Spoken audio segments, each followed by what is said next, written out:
Happy Saturday from a location I'm not usually at this time of night on a Saturday, but because my laptop, after 4 long years of service, decided it was going to transition over to cross the Rainbow Bridge, I guess, which for laptops, that happened. So it completely took away I don't have another laptop because I only use that laptop these days literally for streaming at the store. Everything else I do is already automated through systems that I already have at the store.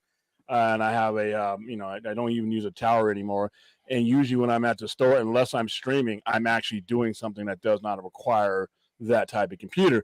So in order to get a show done without having to curtail, the night at the center, we're doing it this time of night, and we're doing it from my bland background for right now. But I went out and picked the paint and colors and everything else, and now I've settled on what I'm going to do. When I'm done with this over here, it'll be a much wider scope. I was going to do it back here and we do it and have the belts back there. I am still going to have the belts. I'm still going to have everything up there, but I'm going to have more of a background that resembles what I have at the store than what you see here now. This looks like a den. What I'm actually going to finish up. I've actually got a much larger ring light that this light. It's a can light that's on my head right now. You can't see it, and I'm actually going to be using the actual camera is not the like right now. The one you're looking at me on is the camera that's embedded in this computer. It's just a nice camera, but it's not as good as my Logitech that I have. I'm also going to use one of these arms that you see but it's got a camera affixed to it, and that'll allow me to go like this. Because there will be sometimes when I want a wide shot and sometimes when I want to, closer shot, and I'm not like one of the rich YouTubers or anything like that, so I don't have something that's kind of like going back and forth, but it'll still look cool. So yeah, we're going to be working on that this week. I should have that done in quite a while, but like I said, also on Monday, and because we couldn't, obviously without a laptop, I couldn't do those type of streams in the store. We're going to be doing the Scary Movie 4 stream. I'll give you exact times tomorrow, and we're also going to do a AFSP, traditional stream that we've been usually doing at 2 p.m. And of course, March 18th is the 3-year anniversary of the release of the Snyder Cut. I don't think we're going to watch the Snyder Cut again. That's a 4-hour movie that we just did, but I will figure out something. I was going to do Max Fleischer's Superman, the 1940 serials, but I'm still got some extra time to think about it. Also, we're going to be doing some Patreon exclusive streams that will not be on YouTube.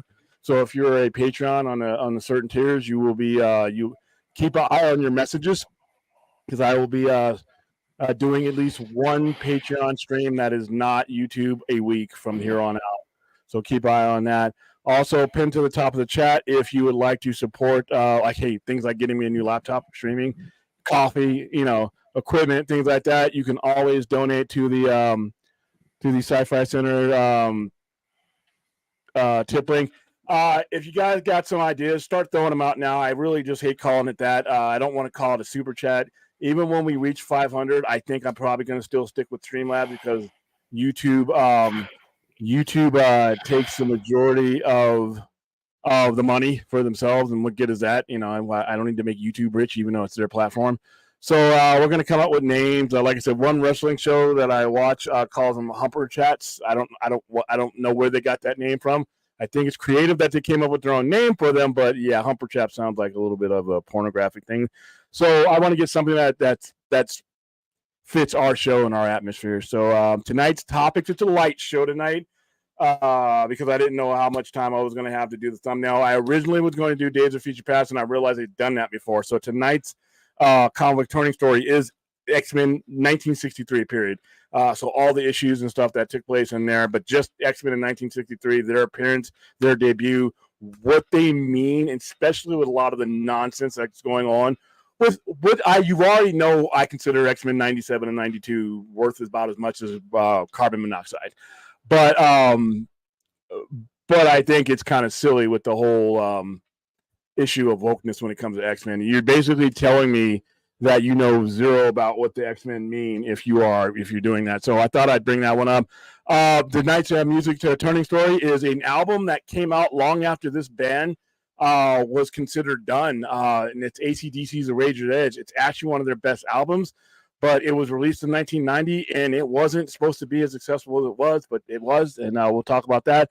And then we'll go ahead and review the article that came out a couple of days ago. Actually, it's I forgot what I saw, but we'll pull it up. And it's basically that 2 out of every 3 people prefer streaming over going to the theaters. You know how I feel about this. I've expressed it, but I'm going to go into detail because it's not just me blowing hot air anymore. This is reality. These are numbers that are being put out by legit people. And, I think the theatrical experience will always have its place, but at the same time, I think it's ceded a lot of ground to streaming. So I'm going to unmute Brad so he can turn off his respirator. Oh, funny. So let's hit the chat in order. Skip Bane, please. And we'll just hit the chat and go all the way down, and then we'll jump into our topics. Okay, skip who? This guy?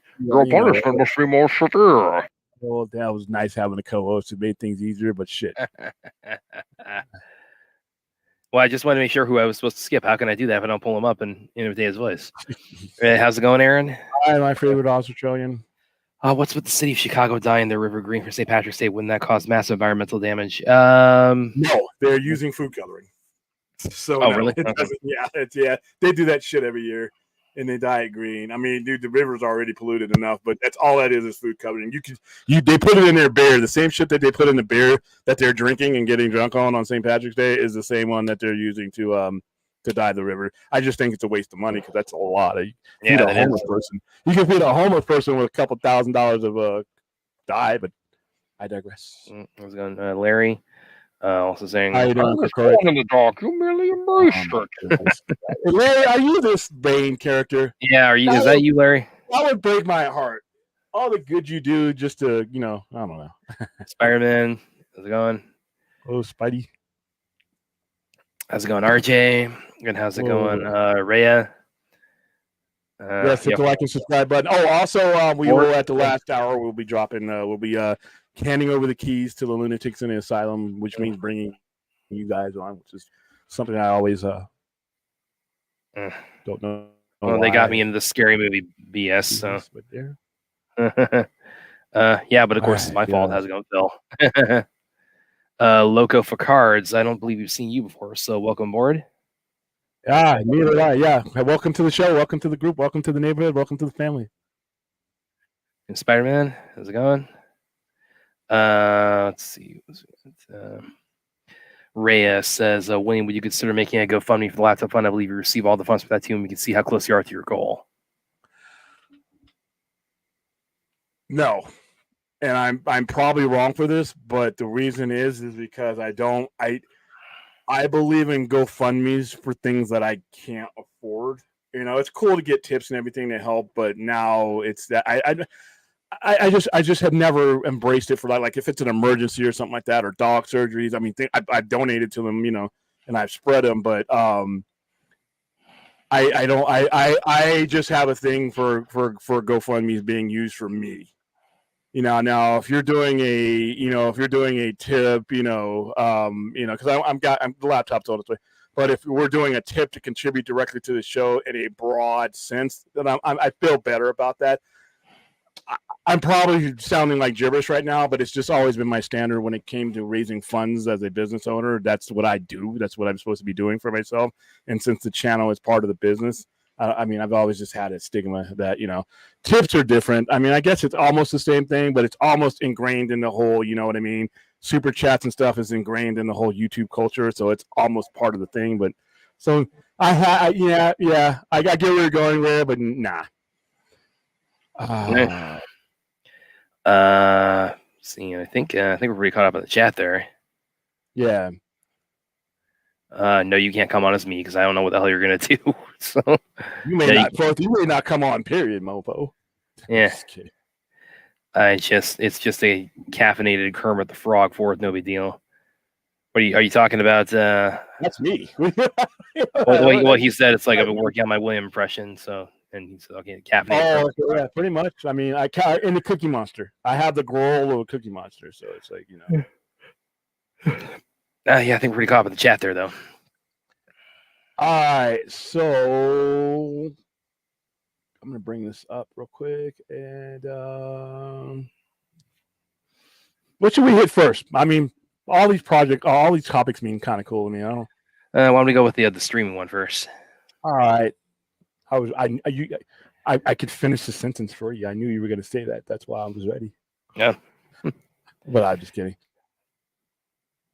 All right, so here we go. All right, so this is via IndieWire. So there's credit IndieWire and Tony Maglio. I hope I didn't butcher your name, sir. You're probably not watching anyway. All right, 2/3 of U.S. adults would rather wait to watch movies on streaming.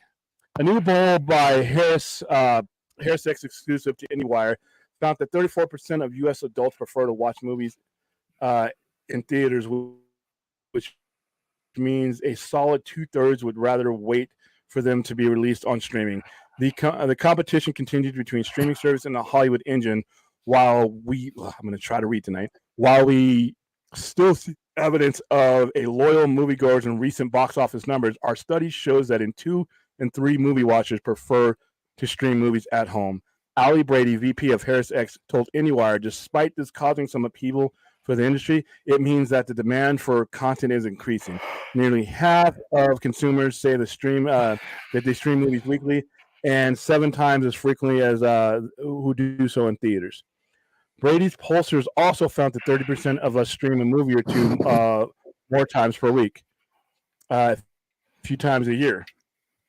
Let's see. For those of us aligned with Nicole Kidman's opinion on the matter that is experience of watching a movie on the big screen. Hold on for a second, Brad. I'm gonna mute just for a second. Where was I? For those of you more aligned with Nicole's opinions, Nicole Kidman's opinion on the matter is the experience of watching a movie on the big screen that brings 59% of patrons. The next closest factor, the quality of surround sound systems, was checked off by 47% of the survey's respondents. 39% said escaping from distractions at home was important to them. Theater recliners resonated with 37%, and refreshments captured 32% of the vote. Here are the others in favor of theaters in descending order. The movies is exclusively shown in theaters, 30%. Advanced viewing technology such as 3D, IMAX, etc., 30%. The experience of watching a movie with an audience, 26%. To watch a movie premiere or a special screen, 25%. That's me. Nostalgia, 24%. This survey was conducted online by Harris from March 11th and 12th, 2024. It captured responses for more than 1,000 U.S. adults and weighed them by gender, age, race, ethnicity, region, and income were necessary to reflect the population. The sampling margin of error was 3 percentage points plus or minus. And then there are other homebodies. To be fair, we can generally relate to this group. I can, both ways. Most 50% of those who prefer to wait for movies to reach streaming cited the cost of movie tickets as a major reason. We brought that up here. 42% also mentioned the cost of concessions, which, like I said, $8 for licorice. While those recliners are pretty solid motivators for the theater crowd, an even larger percentage, 40% of the streaming lovers cited comfort of viewing at home versus in theater as a reason to wait. 24% said they're just straight up uninterested. We're not sure what their problem is. Concerns over sanitation and hygiene. That's the COVID era. Like COVID and the flu, keep 23%. Wow, that's a lot. Wow. 23% of the respondents wait. 22% need to pee. Okay, yeah. You run to the bathroom, run back. Citing the inability to pause the movie or take a break. Elsewhere in the study, 52% said movies should be 1.5 to 2 hours. And you know what? Some of the best ones are damn near 3. The rest in favor of waiting on streaming, again in descending order, are distractions from the members of the audience, 19%. Inconvenient travel times to the theater, travel, parking, etc. Why do I say ETC when I know the fucking means etc.? I'm a bonehead tonight. Sorry. 15%. Selection of films showings, 13%. Inconvenient theater locations, 13%. Limited availability or inconvenient showtimes, 11%. And seat selection, 8%. Dude, see, you could do that from your phone, but here you go. Let me unplug Brad's breathing machine. I'm sorry, I'm not picking on you, but I can hear you. It's like I can barely hear you. I'm trying to read. I could barely get through that article with no sound, and I'm like, is Brad choking? You sound better though. Oh, well, yeah. For those, Yeah. I'm just getting over a sore throat about a week ago. Well, so I think that was pretty cut and dried, dude. there. You might have to get a transfer. Yeah, I mean, it's what I've been saying for quite a while, and it's like when these guys are like I said, when Zaz got up there and basically lied. This is what I'm talking about, and listen. As someone who always preferred the theater experience, there's no other place I wanted to see Dune or Dune Part 2. I didn't give a rat's ass that Dune 1 was on day and day. You think I watched it on the screen and how am I freezing up when I'm on home? I don't know. I better not freeze while I'm on what's considered my bed. But anyway, but as someone, like I said, there's no other place where I would want to see Blade Runner 2049 but I understand financial dynamic, and you can't push the cinema option when you have the reality that I've been preaching for so long, and that's laid out are really good in this article. And I love the way they did it by descending importance. Because, and like I say, everybody who tells you, well, the streaming bubble is dead, they're going to stop. No, they're adjusting. All right. They're adjusting the sights on their rifle, and they're re-engaging with the target. That's what they're doing. That is what they're doing. This genie's not going out of the bottle or back into the bottle again.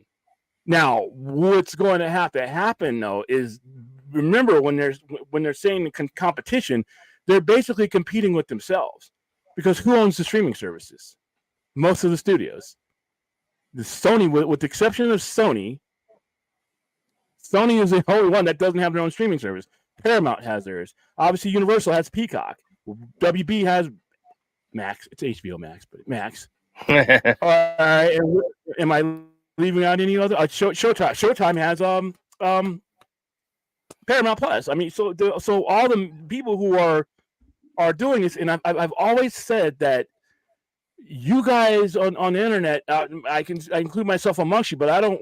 You guys, when you say something is a bomb, and when you say something's this is the reality that I need you to understand, because a lot of the people. Let's bring up Madam Web. Let's bring up a chain wreck like Madam Web or Morbius. All right, the risk of you going out to see a movie that your buddy, was bombing and talking shit about. That's you spending a lot of money to go see the movie. The risk of you going like this, sitting back and doing this, that's nothing. That's nothing. $25, $29 on a movie for a family or a date night like that, when you know what you're going to spend when you leave the house. The minute you turn on, you start your engine and go, you're spending money that is disproportionate to the value of the movie you're going to see no matter what. So when you say a movie bombs in the theater, the people who put the bill for the movie are like, hold up here. We're only a quarter of the way. Dune is going to make a tremendous amount of money on theater, not because there's not a lot of people this time around that did not see it, but because for rewatchability, it's really hard to rewatch a 2-hour and 45-minute movie. It's really hard to make that much time in your day sometimes especially when you've already done it once. So guys like me, I'm going to get the digital. I'm going to get the physical copy too, which might give me the digital. But probably will. People, like I said, Blade Runner 2049 when it came on PVOD. So this is the reality that when it comes to the future of the industry. The industry is owned by the people who they're fighting, obviously. So that doesn't make sense. But this whole cinematic experience, as much as I love it, it's not the end all be all, and it's not where they were the financially the end all be all. So what do you think about this article, Brad? I mean, it's as far as like the percentage it lays out, it kind of goes back to what I've been saying about this this is kind of the impact of COVID, really finally catching up with us. The way I put it is that COVID, it didn't just teach people to stream, it taught people to wait to stream. And you laid out all those other factors in there. It's like that one made me laugh. It's like 20% like need to pee or whatever that was. And yeah, it just with the I'm like, come on, guys, you could plan that out. I like to think I'm pretty good about planning my bathroom breaks whenever at the theater, but yeah, also the other things like concessions, and of course if you're bringing family or friends, and just the economics of it. How's it going, Daniel? Yeah, the economics of it, especially post COVID, are really just probably just the epicenter of it in terms of in terms of just how it's gotten to this, and how the audience, how viewers, audiences, whatever term we want to go with, or just weighing like where am I going to get the most bang for my buck? And streaming, is really offering that for them. It's like where it's like I'm paying $10 a month, or whatever the price is going to be, and I got access to everything that's on there, and I got control when it starts, when it stops, when my bathroom break happens, whatever noise or is going on around me, who's seeing it with me, travel arrangements, babysitters, whatever. So no, I'm not. Well, we're opening up the floor a little bit later, so you feel free to hop on when we put out the link. That's hilarious. Yeah, we're gonna open up the. It's gonna be sooner than later. Usually I do an hour. As soon as we get past our main topics, which I'm gonna blow right through, I'm gonna bring you guys in sooner than later. So if we are starting to fill you on the West Coast with me. So well, and now, and the thing I keep pointing out too is that is it remote control? Yeah. The thing I keep pointing out too is again, this is also, this also speaks to the really, not that it wasn't already, I think, needed to be retired anyway, but it's time to really, at this point with data like this, it's like it's time to retire the $1 billion standard. It's just those days of us like getting like $7-8 billion hits in 1 year. It's just, that's just not. Just the apparatus for that just isn't there anymore. Again, I hate to bring it all back to COVID, but COVID like took all these disparate factors and really just accelerated just how they were going to converge and impact decisions of moviegoers. And as you said earlier, it's not a matter of movie theaters are being need to be replaced with streaming, or that that they're fundamentally that they've outlasted their usefulness. There's stuff coming up theatrically that I'm counting down the minutes, like Monkey Man, like Jordan Peele, that was going to be a Netflix movie that Dev Patel had done. Jordan Peele saw it. He said, no, she go to theaters. So it's coming out then. It's like, I cannot wait. And Rebel Moon. It's like, I want to see it at any time the opportunity is made available. I will definitely see this theatrically. I got the Wikipedia up here. Like, what else is like coming up in the? I'm actually doing a screening for Monkey Man that I can't go to. Ugh. Why is that? I got engagements later on during that week, and I'm getting ready for we're getting ready for a live wrestling event that's going to possibly take place on WrestleMania weekend. And, what else we got coming up? Deadpool and Wolverine. Looking for. I'm gonna definitely be the guy reporting on that here. And then this was my link to Deadpool and Wolverine. If I watch it at all, I have yet to see a Deadpool movie in the theaters. April 5th. April 5th is when Monkey Man drops, and my screening's on April 3rd, and WrestleMania is that weekend. Yeah. And then of course I've made the point repeatedly, and there are people in the chat who have had this opportunity, seeing Zack Snyder's Justice League theatrically. Like, as soon as that option is made available to me, I will run to that. It's like that's like the last kind of frontier on that one that I've yet to accomplish, and I definitely intend to as soon as that opening is made available. But again, William has his mantra famously on the Sci-Fi Center is math is undefeated, but that's not just strictly in terms of box office or in terms of revenue. That's also in terms of economics and in terms of where the data points to trends heading. And this is very pretty definitive data about what the business model of the industry is headed towards, and how, as he said, like how David Zaslav had to go up in front of the theater under CinemaCon and just lie through his teeth about it. And another thing that this article didn't touch on is the type of streaming service we're talking about too, because whereas most of the streaming services want you there watching their content, and that's the draw. Amazon, Microsoft, and Apple want you using their technology or on their websites. Yeah. So there are going to be some things like Roadhouse. Yeah, which is this Thursday. Yeah, that's coming up. Yeah. I'm going to be watching that because it looks great. Hell yeah. Everybody, the pundits are like, this should be in the theaters, and they're I'm like, and then the director, peeing on his own face, basically, and then getting contradicted and all that. Amazon has no use for the big screen. Let me repeat this. Amazon has no use for cinema. None. Can you buy your sex toy or whatever it is that they're selling on there? Yeah, I guess you could do it from your phone, but it's a lot easier when you got whatever it is that they lured you in to watch on one screen, and right on the tab you're buying the whatever. You're buying the Snuggie or whatever. I don't know what the hell. I buy like geek stuff on Amazon. I'm on Amazon all the time, but I use Amazon Prime because it's free shipping. I'm already a devotee to Amazon because it's just convenient. It's for me. But for the people who are not, in order to grow your audience, a lot of people are like, I'm not, I like going out to Walmart. So what, Roadhouse is on? But what do you have to do to go watch Roadhouse? You got to go watch. You got to go through their site and trust and believe that they got that site engineered to make you an addict just like they did me. And it works. Just like that whole feeder system that these streamers use. Hey, you just watched Zack Snyder's Justice League? Let me feed you this. Or you just watched this on Amazon? You might like this. And guess what? 9 times out of 10, I'm like, okay. I'll wait that way. And so you have two different purposes as far as, these streaming services. So the studio-owned streamers or the studio-sold studio streamers are just basically trying to get you to watch their content and make up the back-end financial money. Because, like I said, there's so much value in that PVOD market and that value in the streaming. One of the things that hurts Max and a lot of these streamings, Disney too, is there's just not enough content there.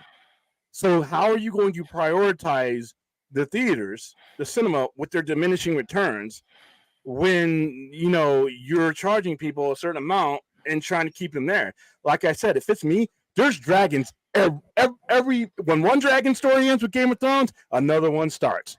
When one star, and you can do it without saturating, because trust me, there is no such thing as saturating Game of Thrones right now. We need that shit in our veins. I need it now. I can't wait till June. I want it now. All right. And when you think about this, Thrones, one of the best things after.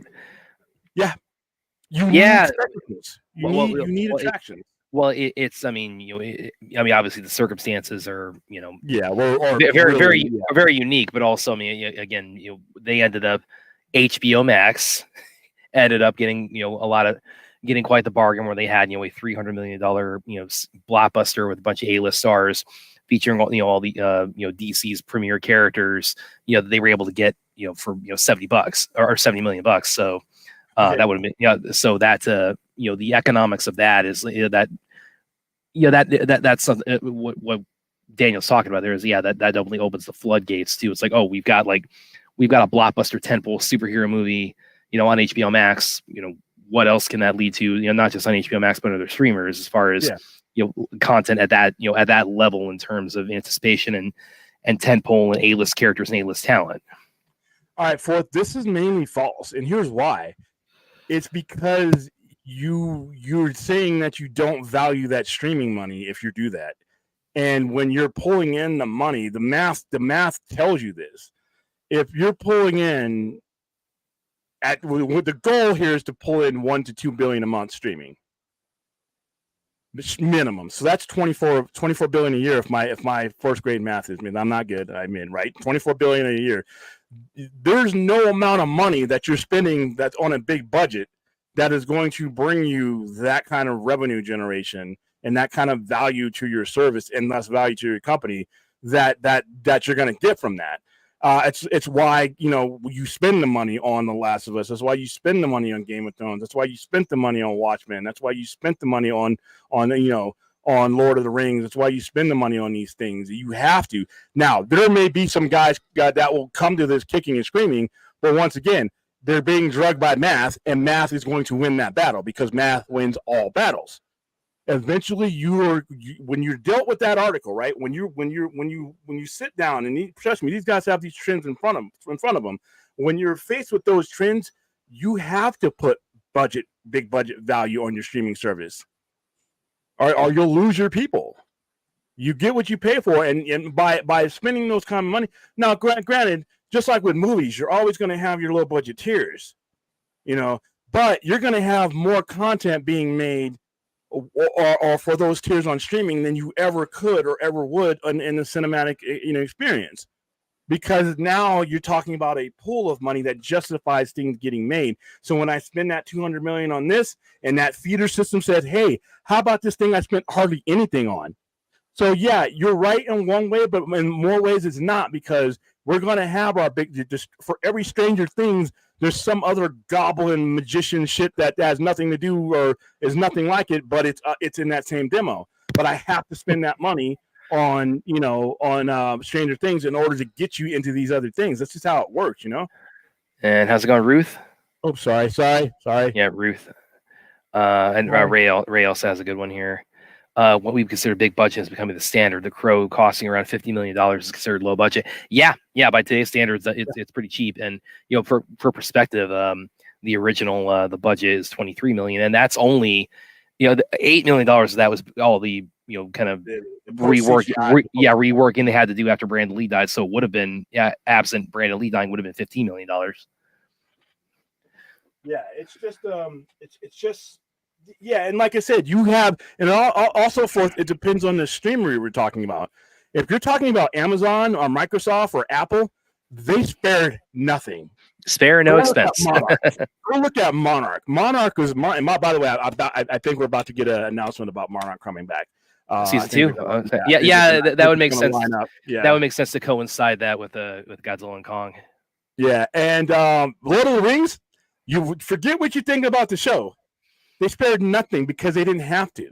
They're going to make more money with you jumping on their website. If half the people on there buy something from Amazon, that justifies the initial expense right there. So now when it comes to HBO Max, they may hesitate, but once again, that article shows you the reality of math. They're going to challenge math. They're going to put on their wrestling robe, and they're going to put on a championship belt like this, and they're going to head to the ring, and they're going to say, I can take math. And math is going to leave them there in the pool of their own sweat and blood, defeated just like math does every time it enters the ring. I'm kind of wondering, with this article, and by the way, real quick before I get into that, Aaron and Brad, of course, we're taking our Avatar victory lap here, and still getting a lot of views on Netflix. Made more views. Yes, and book 1 and 2 already greenlit, so yes. Happy campers, 2 of us right here. But as Avatar fans, Aaron, we just need a high five through the computer screen about our excitement for Avatar continuing. One thing I kind of want to bring up is that what do you think? Because obviously this is making the rounds just among the general public right now. That the study and this article reporting on it. What do you think the industry, internally, the industry response, is right now? Obviously it's going to unfold over a period of time, like how they take this information. But what would you guess, within the last 3 days or so since this came up, what has the industry response been? So you're going to have the outgoing dinosaurs who either believe in the old ways, that the old ways are going to last forever. It's just like the dinosaurs were like, what's that? What's this glowing shit coming from the sky? Oh, we have forever still. All right. And then you're going to have the people who are that are in the companies right now that are going to replace those people, that are going to be their successors, thinking, yes, this is the way. Stockholders, your stockholders are not stuff executives. Stockholders are guys like me, to a more significant degree than my little pit. But once you see this kind of thing, and what's going to happen is the majority of the people inside these companies are going to be like, I'm that guy. I can relate to just about all.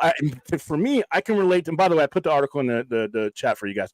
I can relate to all of those guys at some extent because I'm a little bit weird that way because of what we do. But for the average Joe, they got to understand that there's going to be a guy in there that's not 67, 68, 70 years old. That's going to be 55 or below. That's saying that's me in that article. Oh, and that reminds me also, where do you, how loud or how sinister or how what's the word I'm looking for? Like how voluminously do you think Kylar is laughing right now at this article coming out? Kylar's probably not laughing, but he's probably going to be like, but the next person that hires me, this is what I'm going to bring to the table.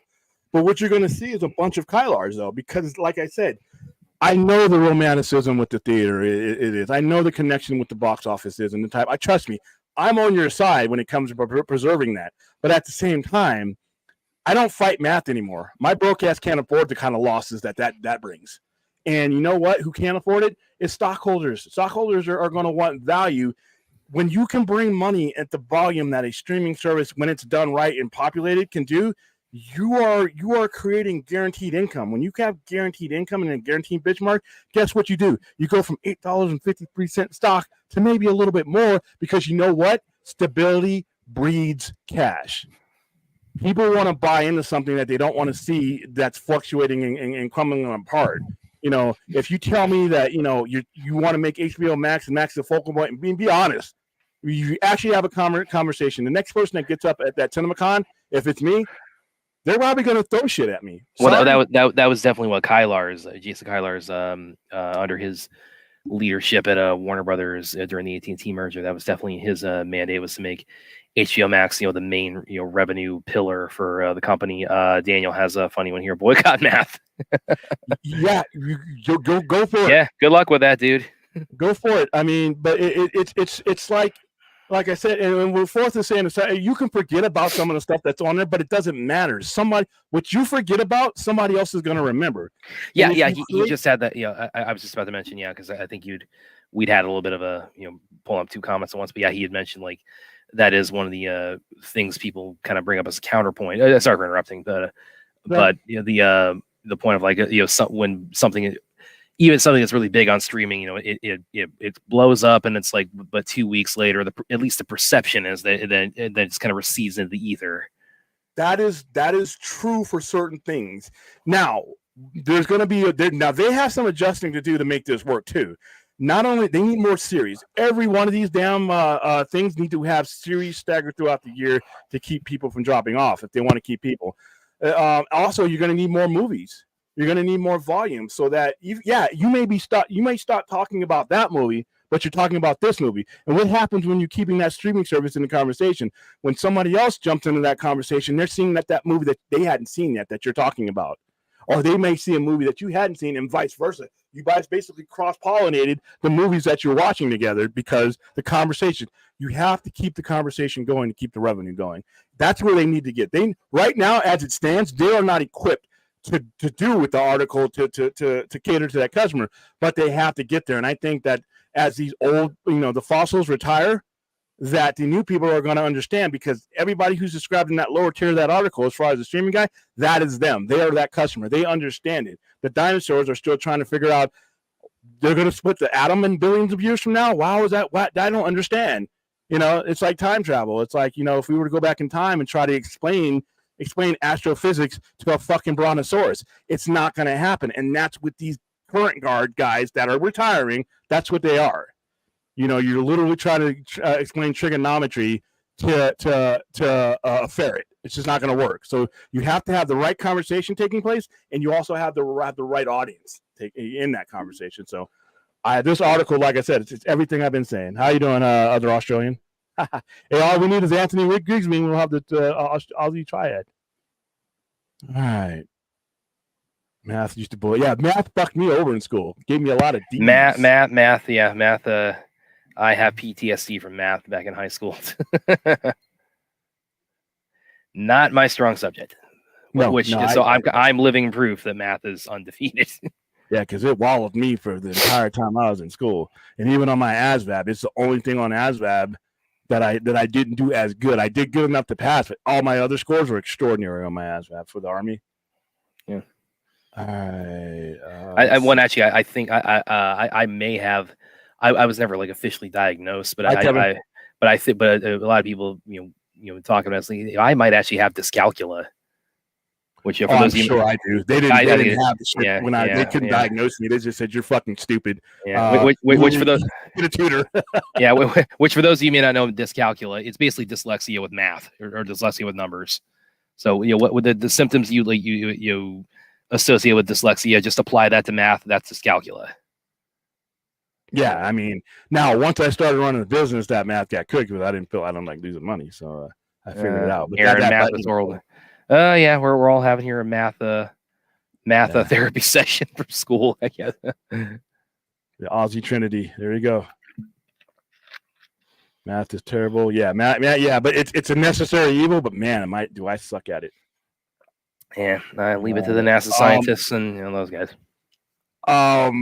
Okay, it kept me from getting a 4.0 one year in high school, and because I sucked at math, and I got a tutor, and I was still stupid. And I'm like, and then we started getting into calculus, and I'm like, and I remember like asking my teacher, "Where in the motherfuck am I ever going to use this shit?" What? Listen, the math you guys are giving me from like 8th grade on, I shit you not, I'm never going to. I have yet to this day, if X equals what. You know what X equals what to me? I'll hire an accountant. This is what I do. Yeah, same. All right. So this is like, what am I using this for? But you need it for no, I don't. And this is before the computer age. This is when we had Apple IICs in the computer. And I'm like, I can tell you guys. Oh, now, Ruth. I can bodies. Oh, there you go. And portions of body, yeah. Here's a funny story too that's kind of math related. Because back in college, because I was part of the karate club, to the shock of everyone, I'm sure, at college, and our sensei, he was an engineering professor. He was the head of the department, I think, actually. And one day he took me aside and said, like the next morning, he was gonna have like a department meeting or something like that, so he wasn't gonna be able to make class that morning. So he asked me he asked me to fill in for it. I wasn't like subbing, but what he wanted, he was planning to give a quiz that day. So he asked me, can you just go in and tell the students, yeah, he's out today. So just open up their books and on page 158 and answer questions like 12 through 18, something like that. So I go in that morning, and I say, hey, here's the situation, do this. And so they do, and they all go through it. They hand up all the quizzes, and I round them up. I'm going to hand them to him at a class that day when we go train. And on the way there, I'm looking over. I just took a peek at like all this engineering, because engineering, of course, is very math heavy, as everybody I'm sure would be. Why I'm not one. Right? Yeah. And I'm looking over this, and it's like, oh, this is all Greek to me. This is like a foreign language. I mean, this is like, I would not last 5 minutes as an engineering major. I would, and the shit I built would not be working. All right, so now we've discussed our defeats to math, which has not lost yet, so I don't feel so bad. We're gonna go into ACDC's The Razor Edge. All right. I fucking love this album. I grew up loving ACDC, so Razor's Edge wasn't hard. But in the rock and roll world, you get to that point where you are no longer putting out new shit. You're just making all your money off the best of, the greatest hits, and you're touring on that shit, box sets, all that. That's where AC/DC was in 1990. They had been around since the mid-'70s. They had all their hits mainly in the 80s, and they were starting to wane. They were starting to do the Aerosmith before Run DMC did all that, and we explained that last week. Out comes The Razor's Edge in 1990. Now, you have to understand where 1990 sits. It's at the tail end of glam rock and the height of heavy metal. We're still in the height of it. It didn't really end until like the lower 90s, like 91, 92. We hadn't put grunge on the table to where people had to have that choice. Even though grunge bands had been making albums, you didn't have Teen Spirit busting through on your MTV yet. So you still had Metallica making stuff. You still had Megadeth. You still all these bands that were in the 80s still making music. But AC/DC, for me at that time, is like, you know what? I was cool that I enjoyed them when I was young, because it sounds like they're basically going to become my dad. They were my dad's age. AC/DC legit are my dad's age. So I'm like, my dad just retired from the Air Force a year before or a year after his album. They're man, they put out this shit, and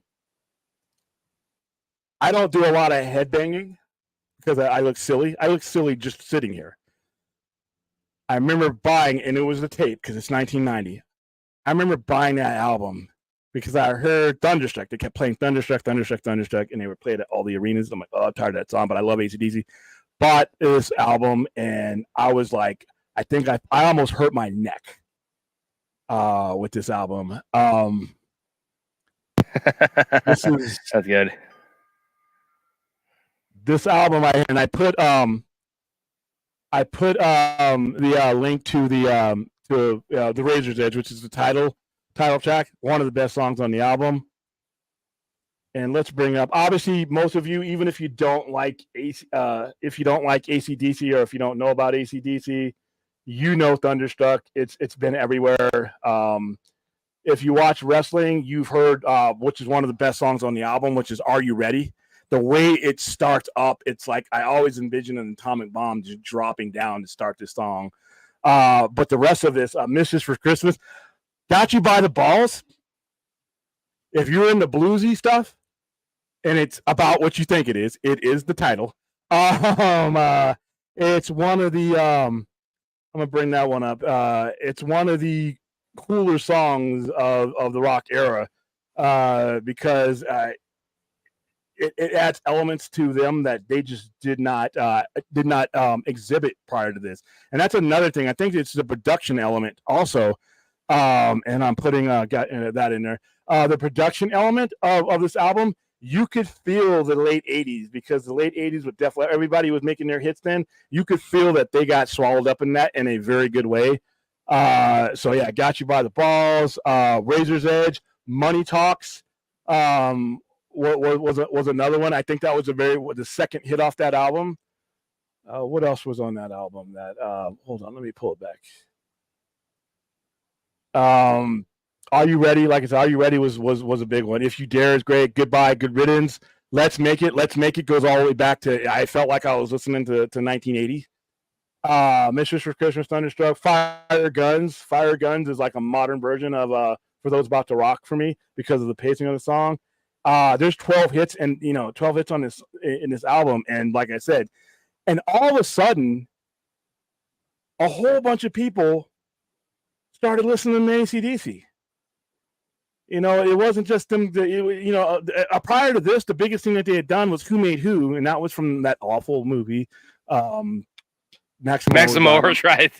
That's that dude. The old man took me that. That was another indictment against me as far as being able to pick the movie, because we went to go see Maximo Overdrive. He's talking about it's the timeless directorial debut of Stephen King.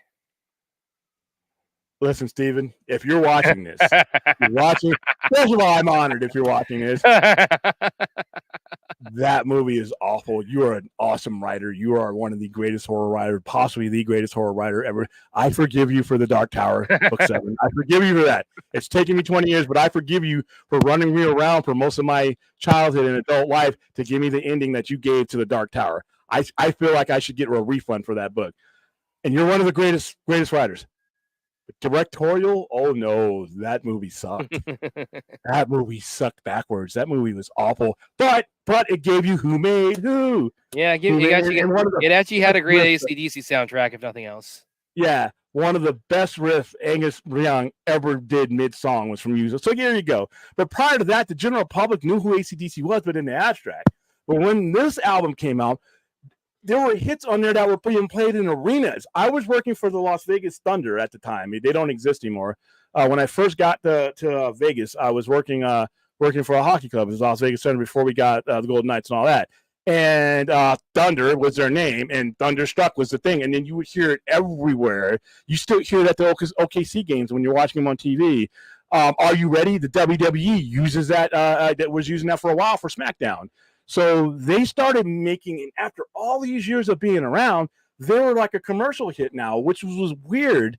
And then they would release a couple more albums after that, and they're still touring to this day in their 70s. But Razor's Edge, I love to see it, because usually these bands, and this was 10 years, 11 years after after MTV, after MTV basically resurrected these guys' careers. So this album was, I love this album. Like I said, Got You by the Balls. Are You Ready? Thunderstruck is my least favorite song on the album. But and then they went on a stadium tour, because, like I said, you heard a lot of people are like, in that era, once you reached your 40s, that was it for you. Now in the modern era, Metallica's out there at 60 still selling out stadiums. So, but it's a different era. And I think you know, that was just the coolest thing. They were, I don't know if it was just a product of MTV. The album was great, but for the most part, most of, and I just realized this, most of ACDC stuff, you know, came out right as MTV was going, and they didn't have a lot of videos. The videos back then were just you at a concert. And here they did a little bit more videos, and they had the last Action Hero song, good, the Big Guns. The only thing about that movie that doesn't suck either, by the way. Oh, you are so wrong. This is Last Action Hero is one of Arnold's best movies. This is where that. Remember how important I said soundtracks were, because sometimes the movie could blow, but it wouldn't matter because you got that music from the motion picture soundtrack, and you're like, it wasn't a complete fucking loss because it introduced me to this song. You know, and soundtracks are important. And whenever I hear a song from a soundtrack that's misused,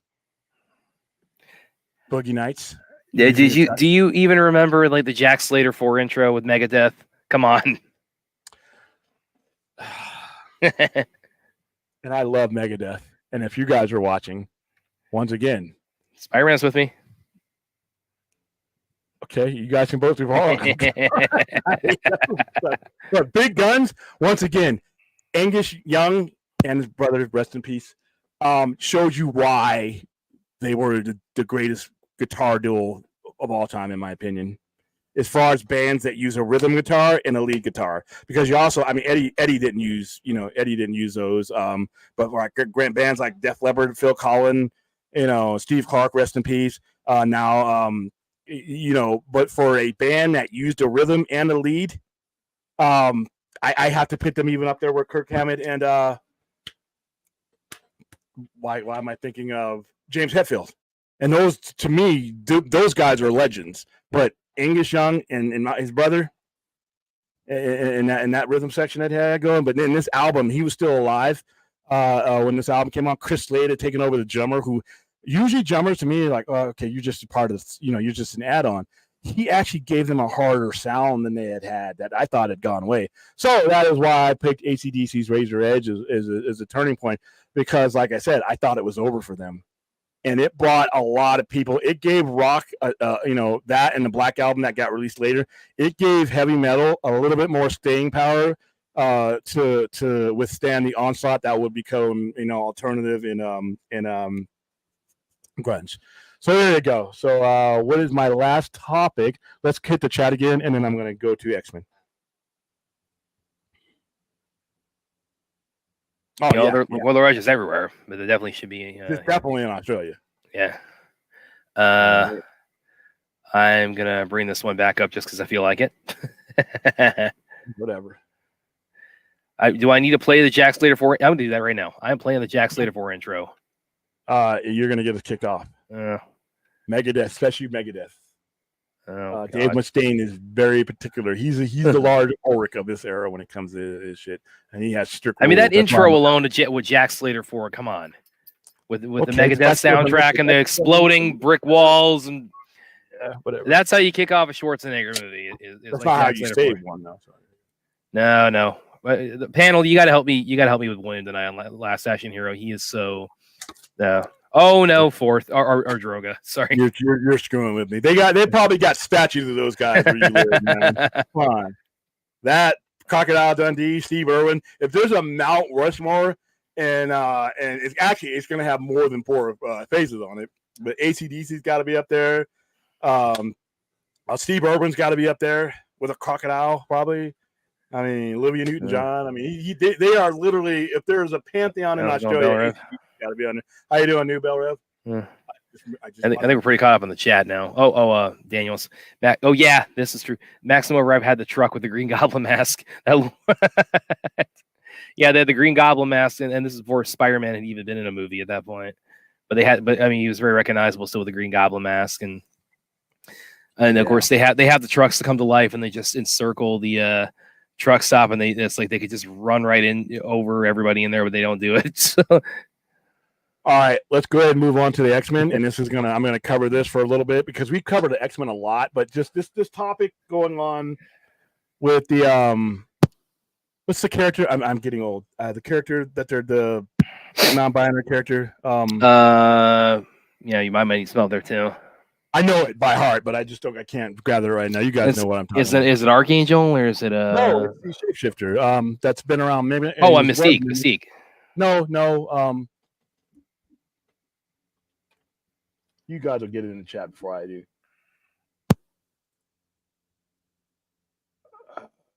Let's see. Hold on.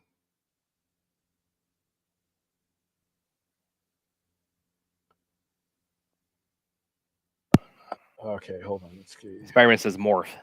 Morph. And then they had mimic. But yeah, morph. Morph is actually come. Here's the thing. Where the fuck have you guys been? Mystique literally changed to a guy to impress. And I posted it on Twitter because I'm not Brad, so I don't start shit on Twitter. I'm not arguing. Oh no, people just start shit with me and I fight back. Yeah, whatever. One dickhead in particular. We won't talk about that guy. But I mean, in John Campion, and I quote him, what he said the other day: the people who are complaining about Morph are literally every villain that the X-Men were designed to face. That's what basically it's become, because they've always been that way. And if you go back, and another thing that made me bring up this topic is I was going back and forth with one of the collectors that came in the store, saying that, what do you think about them, John Carlos Esposito wanting to play Magneto, and we kind of had a conversation about that. And I'm like, well, let's go back to the original. If we go back to the original thing, you realize that one of those guys was betraying the essence of Malcolm X and the other Martin Luther King. A lot of people still don't know that to this day, and we've been going into this X-Men thing for decades now, but they don't know that. But they couldn't get. They were never. You were basically using those stories to tell the stories that was happening around you. And it was always from the moment that you see the thumbnail there, when they were in those costumes in September of 1963. Everything that the X-Men has been about an inclusion, no matter what you look like, what your powers were. And that's what Stan Lee was about. And like I said, I always go back to the fact that most of the people who were creating superheroes at that time were of Jewish descent. Stan Lieberman, that was his name. He shortened his name to fit into America. Jack Kirby, Bob King, all these guys were Siegel and Schuster. All these guys were immigrants, and they were writing stories about immigrants and about fitting in and about being accepted. And the X-Men especially the original X-Men, were the champions of that, because what we were going through in 1963, prior to the civil rights era hitting the screen. But if you were Jewish, if you were black, if you were any of these marginalized ethnic groups in the 60s, trust me, I talk to my old man all the time about how you guys made it through that era. And he bought X-Men when he was a kid. And even though they weren't black people on the cover, they were speaking for the disenfranchised. They were speaking for the other in the face of what was perceived, in the space of what was perceived to be American. Every one of these things that Stan Lee was doing, especially with the X-Men, was fighting that perception that if you didn't look like this or you didn't operate like, you weren't American. That's what he was trying to say. That's what the whole civil rights era up to this day is about, is identification that if it doesn't look like a certain way, then it doesn't belong here. And that's the entirety of what X-Men was about, from issue 1 all the way up to today. It's always been about that. So listen, you guys know I'm not a champion for animated X-Men 92 or 97. I have no use for that cartoon whatsoever. But I think it's hilarious that you're bringing up a shapeshifter, which by definition can change to one gender or another, or in the middle. I mean, it's a shapeshifter. That's the hill that they're going to die on. So that brought it up. But the X-Men were literally probably a lot of people didn't realize it at the time, but the X-Men would become more important over the years, and it would take literally. Remember, X-Men got canceled. I think it was actually from issue 67 and 94. X-Men was canceled because people were, they just weren't ready for it. But what happened is Chris Claremont basically did everything that Stan Lee was trying to get off the ground in the 60s. And people connected to that book. All of us weirdos and geeks like me connected with the X-Men All those outcasts connected with them. All the marginalized people connected to them in the same way that Stan Lee and Jack Kirby met for you in 1963. So, like I said, you're always going to come home when it comes to some of these storylines. Whenever somebody says a comic book is woke, okay, for decades then. Whenever somebody tells you that Star Trek is woke, since 1966, 1967, been woke for 60 years now. What you're telling me, though, is that you just don't understand X-Men. And even the people that watch that sappy cartoon have a better understanding of X-Men than people who are hearing it. Most of the people are hearing about it, and they're like, But yeah, I thought this was a good topic. And, the original X-Men were just all about that. I mean, literally Magneto, and even though they didn't reveal his ethnicity at the beginning, the people who created him knew who he was meaning to be, because you could tell the storylines that they were telling, even from X-Men #1 and Brotherhood of Mutants. He was talking about the extinction of mutant kind, the eradication of mutant kind, and the only thing that was happening as far as eradication of an entire group right there was the Holocaust. And as he got more freedom to tell these stories, then you just outright, Magneto was a Holocaust survivor, to the point where X-Men, X-Men the movie opens up with a very stark vision of it. So X-Men #1 is a turning point for all comic book collectors.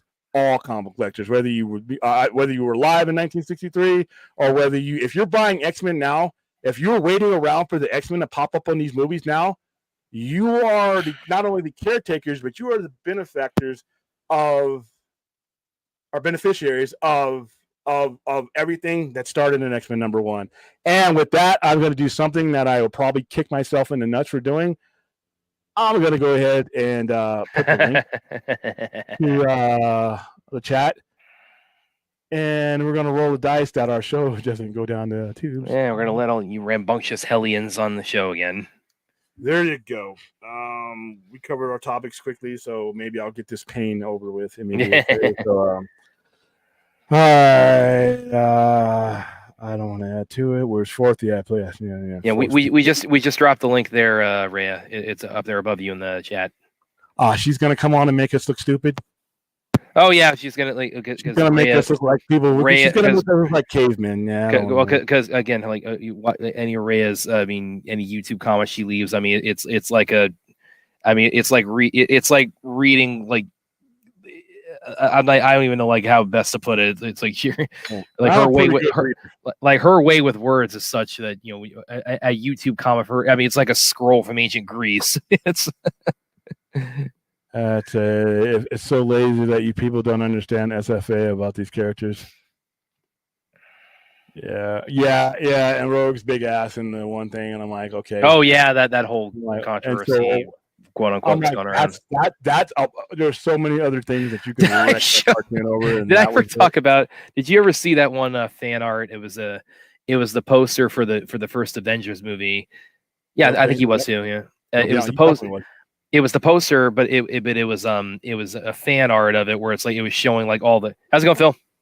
What's up, Deja Vu? What's up, man? Yeah, I know, right? Deja Vu. It's like I just got them talking not even 24 hours ago.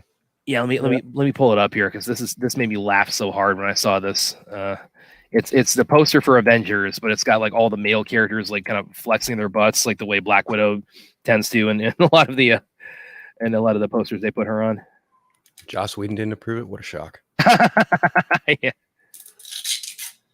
Actually, I almost tweeted this out earlier. I decided not to because William talks about me, not me starting stuff with her. No, just when they come at me. But I had this thought earlier. I don't know why it jumped in my head, but have you had any interactions with your best friend, Mr. Jesse White, lately? No, we don't talk about that guy.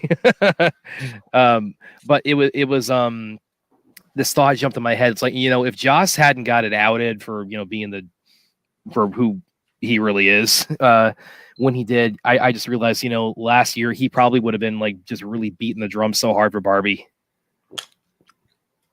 He probably would have had a role in that movie. Yeah, he might have. Yeah. Oh no, okay. Larry just sent in a donation, but I don't know if I might have to refund this. I might have to refund this. What? Why you got to refund a donation? Okay, here it is. Oh, this made me laugh so hard when I saw this. Spider-Man jumping in. Hey, William and Brad, my request for tonight is Terminator Gen. Oh, okay, just the musical. I thought he was going to make us watch that awful movie. He wants to do one of the Terminator Genesis musical. Don't worry, it's much better than the movie was. Deep cut time. Okay, that movie. So here's the fan poster of all that. Crying out loud. So somebody took that and because I mean Black Widow on a lot of the posters, I think we can all agree they tend to position her fairly provocative. At least somebody said, okay, let's do with all the dudes, and there you go. It's kind of like they did that shot of Wonder Woman's ass that one time. Yeah, we know who did that. Now, my favorite one is the Hulk right there. He's grabbing his ass. So, hello, Spider-Man. Hey, how's it going, Spidey? Just resetting the old Dell. Sorry. What's going on, guys? Yeah, the one that just died on me was a Hewlett Packard. I will never buy HP again. I'm a Dell guy, and I strayed a few years back and bought one of those. And then I don't have a Dell. I was just referencing what Forrest was talking shit in that chat. I have a Dell. I have a Dell on the way. Okay. Well, how are you doing tonight? Fourth is already judging you, so I'm doing all right. Did you watch Invincible the other day? No. No. Okay, cool. Who watches that? It's just not for me. I read the comic. Well, you're talking about the comic. I read the comic when it came out 20 years ago. Not so much myself either. Yeah, that show is fucking terrible. I mean, what are your dislikes about it, Phil? The animation is lazy. Oh, yeah. The animation this season especially is just trash. I'll give you that. It's fucking awful. And yeah, I have people telling me all the time, "Well, you know what you're talking about. You don't know what good animation is." I'm like, excuse me. It's not great animation. That's coming out of Amazon, which is $1 trillion company. There's no excuse. And I do believe that. The reason why it's done that way is look at the comics. The comics. The comics are shit too. The fights on the show are better than the fights in the comic. But I saw an interview with Ryan Otley, Robert Kirkman, who's the other guy on that book. Anyway, they were talking about their characters, and they were like, "Oh, well, Invincible would beat this character, that character. I don't know about the Hulk." And then it got to Superman, and Robert Kirkman was like, "Yeah, I don't know. I think Superman just might beat him just because of how boring he is of a character." I'm like, get the fuck out of town, bro. He's half a Viltrumite, and Viltrumites are not even close to being as strong as Superman. I was just like, exactly. I was like, you made a character, and basically you're gonna say, "Oh, my character can wipe the floor with anybody because I said so." You're a fucking jackass. For that's the old Stan Lee adage. Whoever is stronger in a fight is whatever the writer says. Whoever the writer determines it to be. When they did that amalgam shit in the mid '90s, that Hail Mary, when Marvel was Hail Mary. I wanted everybody involved. In that was a big thing. Dark Claw is Wolverine and Batman mixed together. I wanted Spider Boy, whatever the fuck it was. I wanted everybody involved in that to be delivering pizzas, mowing lawns, delivering papers. That was they did something kind of like that a little bit later when they did the Mortal Kombat versus DC game in 2008, where they merged Darkseid and Shao Kahn into Dark Khan. Yeah, I remember. So that was I thought that was actually kind of an interesting approach. And everybody's favorite Superman story and all the chromium covers and all the saturation of comics led to the desperation, let's throw this shit into the end zone, we don't give a fuck who catches it era of comics. And then the Rob Liefeld, The Heroes Reborn, they were just trying everything, and this was pre the proportions on the people in Heroes Reborn was ridiculous, man. Just pull up that Captain America picture. With the wing on the head, like a double D cup. It was the one drawn by Mr. Rob Liefeld. Oh my God. Basically, he basically took all of his characters and then all of them. I mean, Jim, they were all part of it. But if you want to know how Sony got Spider-Man and all these other things, this is why. Is because Marvel and DC was going through the same thing, but DC was corporate backed. Marvel was not at the time. Wait a minute. Okay, William. So you're saying all the stuff you're saying that that drove Marvel that you hate, that Marvel and DC did, that or specifically Marvel, that drove them to bankruptcy in the 90s, and that led them to solve their film rights, which eventually led to multiple iterations of Spider-Man cinematically, which eventually led to No Way Home and Across the Spider-Verse. So ultimately, it was a good thing. No. you can abuse animals 50 years ago and come up with serums and it still not be ultimately you came up with a good thing, but you did some awful things, and by the way, I just sent you something, so check that out. One right doesn't justify 1,000 wrongs.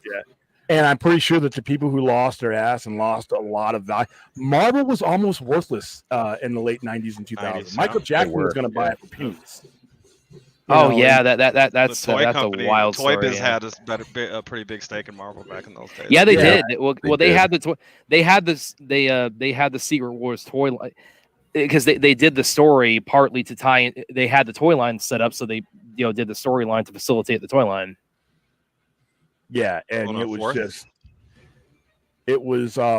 just a bad time to be a dealer too, because we went from. Because I opened up in December of '94-ish, right around that era officially, and that was when the whole clone thing with Spider-Man was going on. Venom and Carnage they were printing so many copies. This is before you had variant covers to balance out the value. You just had a lot, and you just had a lot. You didn't even go to second printing. You just printed too many of the initial print. You say that, and that's true. But nowadays, like Marvel is always in an event. It's like they can't go 3 or 4 months without being in an event. And DC can't go the same length without a reboot or without a New 52 or a Rebirth or a Convergence or yeah, and you had that happen, and that's its own separate nightmare. The reboot nightmare is its own. That didn't help. But the print runs on these things, it just made it to where everybody just had too many of these things, and the filters that were selling started going out of business. A lot of comic book stores just started folding up because the speculator buyer eventually went away, and then you didn't have a lot of outlets. And then Diamond, and then all the mergers that happened with Diamond, and later on, all the stuff you're seeing with Penguin, Random House, and all this stuff didn't just start recently. It started eroding back in the mid to late 90s because a lot of it was bad storylines. A lot of it was, like I said, gotcha storylines. Once again, one of the reasons why I cannot stand characters like Doomsday and Bane, those characters weren't, in my opinion, created for the betterment of the character of the story. Those characters were okay. William decided to depart early this evening, so you bring those up. Those characters came out at the same time, didn't they? Well, roughly around you bringing them up right now just made me realize that Doomsday and Bane came out the same year. Yeah, they came about the same time. Yeah. Doomsday was 92, Bane was 93. Roughly, in the same 18-month period. And then what ended up happening is it drew a collector that you had to do what we call in wrestling geeks high spots. Everything was a high spot, and the stories were just bad. In Superman's value was dropping because there was nothing going on. And Xmen's value after Age of Apocalypse, you couldn't give away Xmen in that era, and then it just got to that point to where it was like, and then Marvel versus DC was their Hail Mary because both Marvel and DC were suffering at the time. Talking about amalgam, or are you talking about Marvel versus DC? Marvel versus DC, where they had Superman versus the Hulk and Batman versus Captain America. Oh, okay, that was the first one. Okay. Yeah. Okay. Dude, I laugh. Toilet paper with staples. I laugh every time someone tells me that Iron Man would beat Batman in a fight. It's like, you understand that take away that Iron Man suit, Tony Stark is a drunk. Batman he's a drunk genius. He's still a fucking super genius. That's great, but he doesn't stand a chance in a hand-to-hand combat situation against Bruce Wayne. Yeah. He would get his fucking ass. And Batman has bat armors that one at least might be comparable to the current Iron Man armor that's Tony's using at the time. If not, then Batman would find a way to disable the armor. Right? So he would have a way. He would have a counter. Iron Man. Come on. So I wasn't a big fan. Like I said, the 90s was a rough time. You mentioned that too with Iron Man with his alcoholism, because that was the one thing, as far as like RDJ as his MCU run as Tony Stark, they never really delved into his alcoholism. Now, Brad, I want to touch on that when you get off your point. I want to touch right on that. Go ahead, though. Go ahead. And now the thing about it is, part of me, I've always kind of wondered, it's like maybe the reason they did it, other than the fact that it's Disney, is also maybe they thought it was a little bit of a touchy subject because RDJ, because he had his his own background, with his drug addiction in the 90s, which he overcame. All right. Rode all the way to his Oscar win. To your point, they actually do emphasize Tony's drinking, except for until you get to like maybe 3, right? But every show and every fucking thing on Marvel, everybody's always drinking all the time because they can sell the booze. They that's an advertisement. So since everybody's always drinking, it doesn't make drinking look bad. So it doesn't really stand out when Carol and Tony are drinking. And there's certain scenes like I mean, he literally has when Tony is about to fight Loki, or when Loki is talking shit, or Tony's talking shit to Loki, and he's pouring a margarita. Tower, that's actually indicative of his alcoholism. But every fucking show they have, every fucking every show, even the ones that are made for like the kids, all the parents, everybody's boozing up all the time on liquor. So it's a fucking ends up being a commercial, or it at least takes away from it. My nephew and I were just watching What If, the first season, the other day, and there are times when I believe they actually tried to touch on Tony's alcoholism in one of the episodes. But there's another episode like right after that where everybody's drinking more liquor than Tony did in the episode before. So it's not that Disney is a prude. It's completely opposite. I'm cynical. So I think they do that because you can advertise whatever liquor company in your show or your movie. I mean, the Thor movie was a fucking Budweiser commercial. There was literally a Budweiser logo in every shot of that movie. And that's what paid for it, because nobody knew about, not enough people knew about Thor to justify the movie. Plus, the Thor movie takes place literally on one street, right? It's a really low budget, high budget movie, right? So, they use that movie to pay for other movies, Pretty much, It's just a cynic in me. So. I can't believe Kenneth Branagh was associated with that movie. I hate Iron Man that 2. movie. Well, it literally, he literally has William. He literally has the line to Pepper in Iron Man 2. Don't think, drink. Yeah. So remember the crossing? At best, it loosely adapts that story. Yeah, the crossing should have led to people, except for Mike Diodato, who's I think one of the most underutilized artists of that era. Should have led to terminations across the board. That should have led to people coming in the office and not exiting through the door. So like I said, some of the stuff. Every time I think about that era, I'm like, a lot of good work was wasted, because there was some of the best art going on. You had Joe Maduro, you had Kuber, you had a lot of good artists doing some of their best stuff on some shit storylines. Like, wow. Even Thor had a run with Mike Diodato Jr. that was great to look at, but hard to read because it was his dumb. Aaron also has an addendum to Phil's Batman Iron Man point. Batman was just hacking Iron Man's armor. Yeah, I could see him doing that. That'd probably be one of the hardest ways for him to attack Tony, though, of everything else, because Tony would be on top of the hack shit. You know what I mean? And Bruce is more cunning, and he might feign that. He might do the brute force attack on one side, but he'd get Tony a different way. Probably catch him slipping while he's in and out of his armors. Well, he owns Wayne Tech, so I'm pretty sure, But Stark Enterprises is a comparable company. I'm not saying Tony's winning this fight. I'm saying that Bruce would probably not win necessarily through hacking. Okay, what are we talking about now, Droga? Well, what we always talk about, of course, is Good Burger. Pay the fuck attention. Bell, we're using StreamYard. I just put the link in the chat if you want to come in.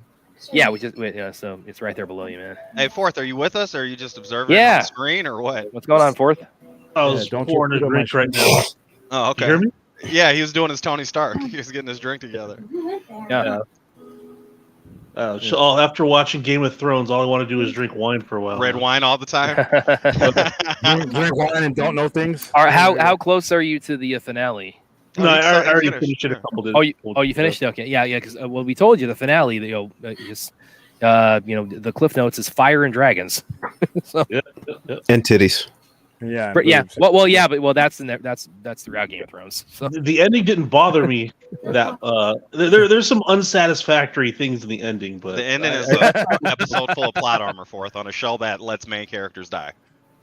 Those last 3 episodes of Game of Thrones are, what gave me doubt about three body problem. Everybody in the world was watching Game of Thrones and talking about it every week. The day after the finale, and nobody talked about it ever again. Remind me again too. The finale Game of Thrones that came like a month after Endgame was released theatrically. I don't remember. I can't remember. When I was working at a call center, almost everyone in my office was watching Game of Thrones, and they all came in right after the finale, and they were fucking mad. And I was like, what's got everyone all up in bunches? And my supervisor at the time, she was like, oh, we're all mad about the Game of Thrones finale. I was like, really? Yeah, it ended like shit. I was like, well, they're clearly not DC fans, right, Phil? You know what I mean? And it was the problem with Game of Thrones is it wasn't just because it ended bad.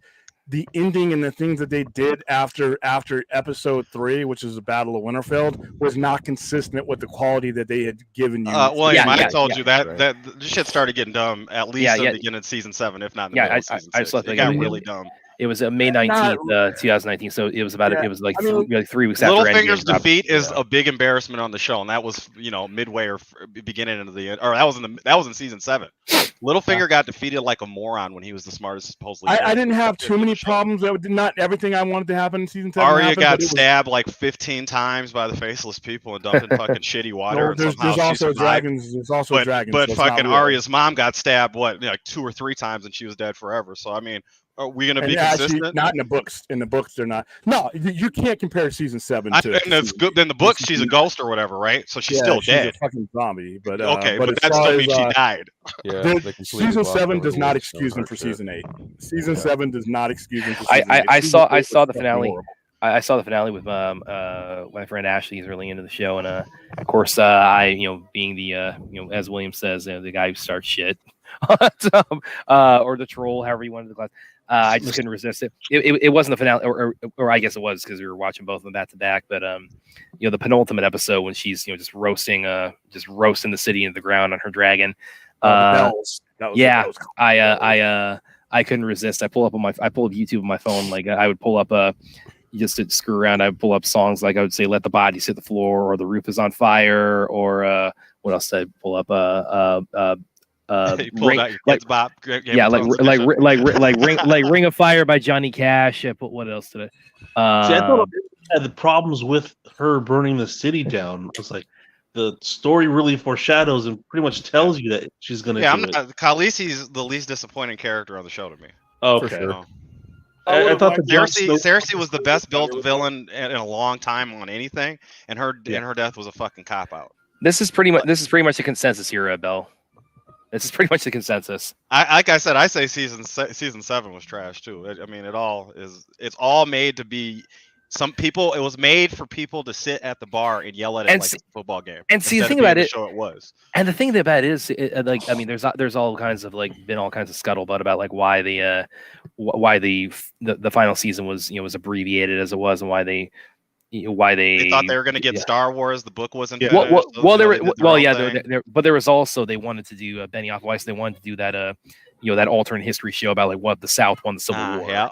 So and then ended up being not going anywhere because they got a whole bunch of backlash for that. So they got too big for their britches is the point.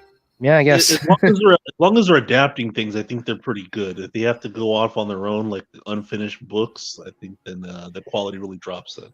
Yeah, I would tend to agree with you because those first few seasons, the first 4 seasons were adapted by the book, and I'm telling you. I read those books. The first 4 seasons of Game of Thrones were better than the books that they're based on. I have this wild tinfoil theory where it's like George R. R. Martin, like he has completed all the books that because he keeps every periodically he'll come out and say, oh, it's like I'm like at 3/4 of the way through, and then I'm like nobody cares anymore. Yeah, exactly. But nobody I have this theory that he has completed them and he has that in his will that they can only be released posthumously. And nobody's going to care, even if because HBO can do whatever they want with those stories. You're gonna, the audience is gonna go where the shows take them. They're gonna do whatever they want. Same thing with House of the Dragon, anything else. But like I said, the quality of the show, especially that that last, and yeah, I know they built our character up to be that over years, but it was so predictable. It was like, damn. You could have done a lot with Jon Snow's character. Spoiler alert! Should we even be discussing this? Because there's a lot of people who haven't watched it. Yeah. If you don't know who Jon Snow is, obviously that part of that aspect of the character, I thought they dropped the ball on. Slipknot. Have you seen Virtuosity with Denzel Washington? Russell? I have seen that. That was when they did. That was one of the first things that Russell Crowe did. That was really kind of making a name for himself. That was the sci-fi movie they did in the 90s, where he's like this computer program that gets brought to life in a human body in the real world, and he becomes kind of a terrorist. And Russell Crowe just devours that. I mean, he is so much fun in Virtuosity. So yeah, I did have a lot of fun with Virtuosity. Yeah, of course. To answer Ruth's question, it took me like 3 weeks to watch it with my kid. Okay. Yeah, there's a few relevant chats kind of to our last 2 discussions here, Brad. Let me see what else you got. HBO Max needs to get back to Sunday night must TV. Yeah, I think it's like Sarah, Fun was asking stuff about the book. William was talking about it's Cersei and Jamie deaths. I don't they think died they the same got as that far the in book. the book, honestly. No, again, how many more seasons have there been in their books? Like 3 or 4? I think the books go up to like, or the show goes up to, or season 5, and the books coincide. I don't know about anything beyond that. Okay. And I don't know where. That's right around. And then, like I said, after that, they just broke their own things and did what they wanted to do. Yeah. Which I had no problem with, because, like I said, even the books and stuff that they adapted it off wasn't as good as the show. So who was everybody's favorite characters in the show? Oh, go ahead, before. I'm sorry. Oh, I was just saying, were they at least guided by George R.R. Martin to help finish the show, or was it purely their own? They were just winging it. They had no use for him. Well, he was working with them on paper, but I think they had creative control. So I thought he told them the gist of how it was supposed to end anyway. Yeah. They gave him the framework, or he gave them the framework, and I think they dismissed a lot of that framework. Yeah. And by the way, this is also a funny story with this is a little bit before the show ended, but I remember this kind of caused a little bit of a kerfuffle when it was during the 2016 election. The Clinton campaign had this one ad, and somebody got fired over this. I've zeroed out. But it was something. It included this line and some footage from Game of Thrones, and it said, vote for Hillary Clinton. She has like all the leadership skills of Cersei Lannister. And everybody watched that like, oh, it's like, oh, you can't be. Don't put an ad together like that if you don't know what you're talking about. You got to stop wearing her Kim Jong Il suits. That's so no wonder why somebody made that correlation. Yeah, somebody got fired in that campaign for that ad. She was just not a strong candidate. Then again, we haven't had a strong candidate in fucking years, so there's that too. But they'll fill this 2024. Oh, just let's not. Okay. yeah. Let's not go down that rabbit hole. No more entertainers, huh? But that was no. Ray is back in the Rock for running for president. Yeah. In fact, Ray. And then Ray is. I'm sure join the show, y'all. It's like Ray is opening the floodgates on us here, William. I don't have to let him in just because I see him. Where's the duck at? I haven't seen the duck all day. Yeah, I haven't either. It's probably high. That wouldn't stop him from getting on the show. He's high all the time anyway, dude. You said that so judgmentally. That's illegal. No, Phil, it's Clint. I don't feel judgmentally. I know him. He's probably high right now. It's midnight Saturday in Vegas. It's Clint. It's Clint who just periodically just drops him with like a little duck emoji to annoy William because the Howard the Duck connection. Got it. Yeah. Oh, I'm sorry. So who's everybody's favorite characters on Game of Thrones, anyways? Well, Jon Snow for me. I was a Jon Snow Khaleesi kind of guy myself. I like her too until they fucked up the character. I have to really think about that. Yeah, Jamie too. Ford says Jamie Lannister. Okay. The Kingslayer. Not the Kingslayer. It's just that backstory of his is what really kind of set me. I was like the Daenerys. Like she just, clearly as we see at the end, like when she wants something, she just goes for it. So. I mean, if I'm being brutally honest, I was really so disappointed that that's what you led us up to, but you just made that so predictable how that ended. She was good because she had she was conquering shit, and she was like, the only thing that sucked for Khaleesi is in season 6 they did her whole arc over again in one season.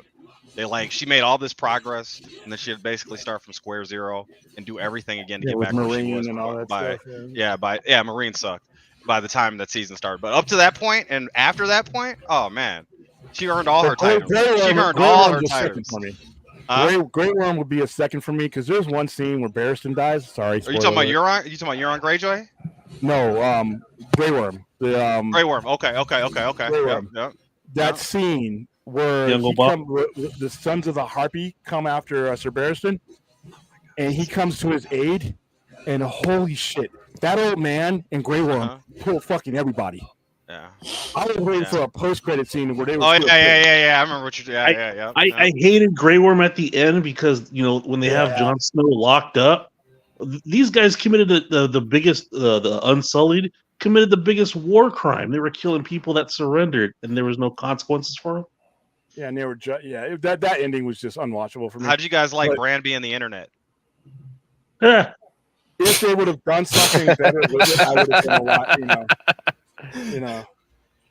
I would say my number 2 would be Brienne of Tarth.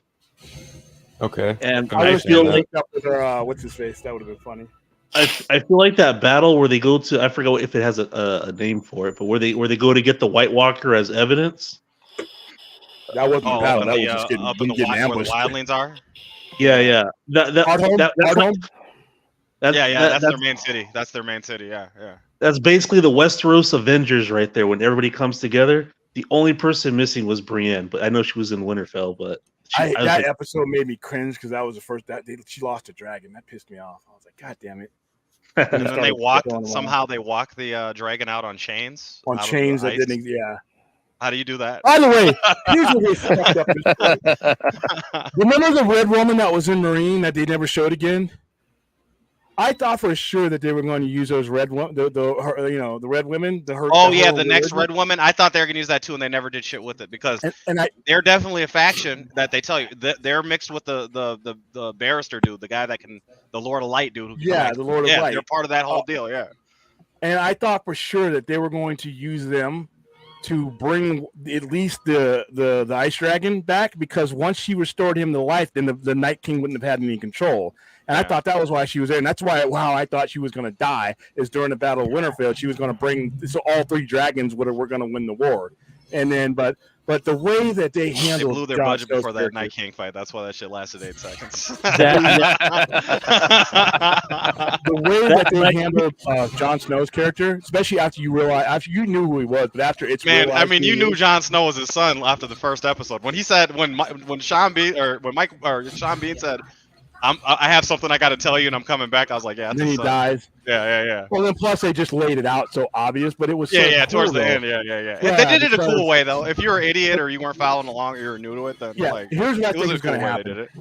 It's like a legendary kind of like night situation they were trying to do. It was cool, a little storybook kind of thing. I think House of the Dragon is going to wrap up this current story arc this season. Okay. I don't think you're going to see the Dance of the Dragons is only like one book or so, right? Yeah, it's not even a book. It's a part of a book. Okay. Is that a sequel to Game of Thrones, or is that another prequel? He writes other books in the universe without finishing the main story all the time. I think that you're going to see the Jon Snow series that they're promising. I think that's going to be at the end and part of this series. I also think you're going to see the Aegon. I think you're going to see more facets and dimensions of the Targaryens, because House of the Dragon could apply to all of them in all different eras. And I think you're going to see Jon Snow after Game of Thrones, but I also think you're going to see Rhaegar and all those, the characters that, that they kind of like, because him being, should I put up spoiler alert? It doesn't. It's like 5 years old that it's been on. 5 or 6 years. I mean, there's people like and everybody watched it and collectively decided never to talk about it again. Yeah, and that's why I made the Roots getting ready to watch it.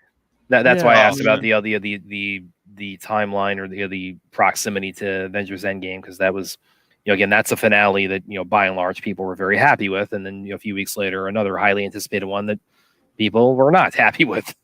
All right, for those of you, it's kind of like the backward situation and how the Flash ended up going, huh, Brad? Yeah, for those of you who have not watched Game of Thrones yet or have not finished it, go ahead and for those of you, especially for those of you who are going to watch it down the line. I say watch it just because it's. Yeah. We say it's not a good end, and see it for yourself. Because Forth disagrees with me. He thinks it's fine. Yeah. Oh, speaking of caveat. How about no? What? Come on. I'm just kidding. No, but William the Hater. Those of you who haven't watched any of Game of Thrones, so I'm going to spoil it, and then I'll take down the spoiler. The fact that he's Aegon, son of Prince Rhaegar, just didn't mean shit enough in those last moments. I'm like, they were trying to subvert expectations right there, William. That was the call of the day at that time. Man. That was that's a stupid call. The whole point, and he could have, because remember, Rhaegar was loved. It was the Mad King that they hated. If Rhaegar hadn't died at the Trident, at the battle, Rhaegar, they would have accepted Rhaegar as their king. And plus, the Winterfell and the connection there, people would have loved Rhaegar. So the fact that they never exploited that toward Jon Snow's. But the people had Robert's back during Robert's rebellion, so it was kind of like they must have been on his side for the Rhaegar shit too, So the only reason why because the Targaryens look bad on a whole. Because of the Mad King. But not Rhaegar. Once Rhaegar died, They used that to Robert used that to incite Robert's rebellion. He used the Mad King to incite Robert's rebellion. And by the way, go to town because Ruth doesn't mind spoilers. Okay, well, but we get a lot of people watch afterward. And another thing that I thought they were going towards when they messed up, you know how Bran could work and all that shit, and remember how he made Hodor mad. To me, what I thought they were going to do is that was going to be the Mad King became mad because that same thing was happening. Similar thing happened. I believe those hints were there too. I think like it's been spoken about, and Brad kind of said it. They knew shit was coming up, so they just kind of dropped all their loose ends, and that's why it sucks so much more in the later seasons, because all those things were being revisited over and over again as the show went on, and you got a little more satisfaction on things that you were being set up with, and then we get to the end, and it's like just dump this shit out and let's have the zombie fight at the end and stupid fight. Yeah, because when the Battle of Winterfell, to me, I thought they were going to use the Mad King because he was the same thing that was happening to Hodor was happening to him, and he was living the Battle of Winterfell. When he's saying, I believe they were setting something. Like, you see the evidence of what you're saying in the show, and it's just like they didn't execute. What are you doing? Yeah. And then, like I said, Jon Snow is Aegon Targaryen, so he should have been the one that it said, you know what, you guys should line up with me. Remember how you loved Rhaegar, and remember how you learned to hate Robert, because Robert Baratheon was a piece of shit, and they all hated them at the end, and Cersei, all that anyway. But they all spoke, even after years after, they all told tales of Rhaegar, how Rhaegar was loved, because nobody knew about the prophecy that you hear about now. He was fulfilling that prophecy, and that's what he was doing. So get Dork Knight, Brad. He's on our head right now. Get Dork Knight. He's on our head right now with this last comment. There was nothing more incompetent than that White Walker battle. I'm sorry. Oh, you talk which one? The hard home one or the last one? You talking about the one that where I was expecting to be able to see it this time when I bought a brand new 75-inch TV with. Oh, you're talking about the last episode when it was all dark outside and they were saving money. Yeah, they were saving money. No. Okay, hold on, guys. If you've ever talked to somebody who's been in a night fight in the desert or a night fight when there's a war going on, that's what it is. I think Forrest's point is then they should have had it during the daytime or dusk or something, because we already had a daytime fight with zombies, so it didn't matter if it was night or not, dude. I guess it was The Long Night is the name of the episode. Yeah, I mean, come on. That's literally... Well, I mean, it also looks like they were saving money, too, so maybe they should have... No, they did that. They shot that intentionally that way. They shot that intentionally. I remember doing a push-over that one. And remember when the bladed swords went in and they disappeared one by one? Yeah, the Dothraki soldiers. Yeah. The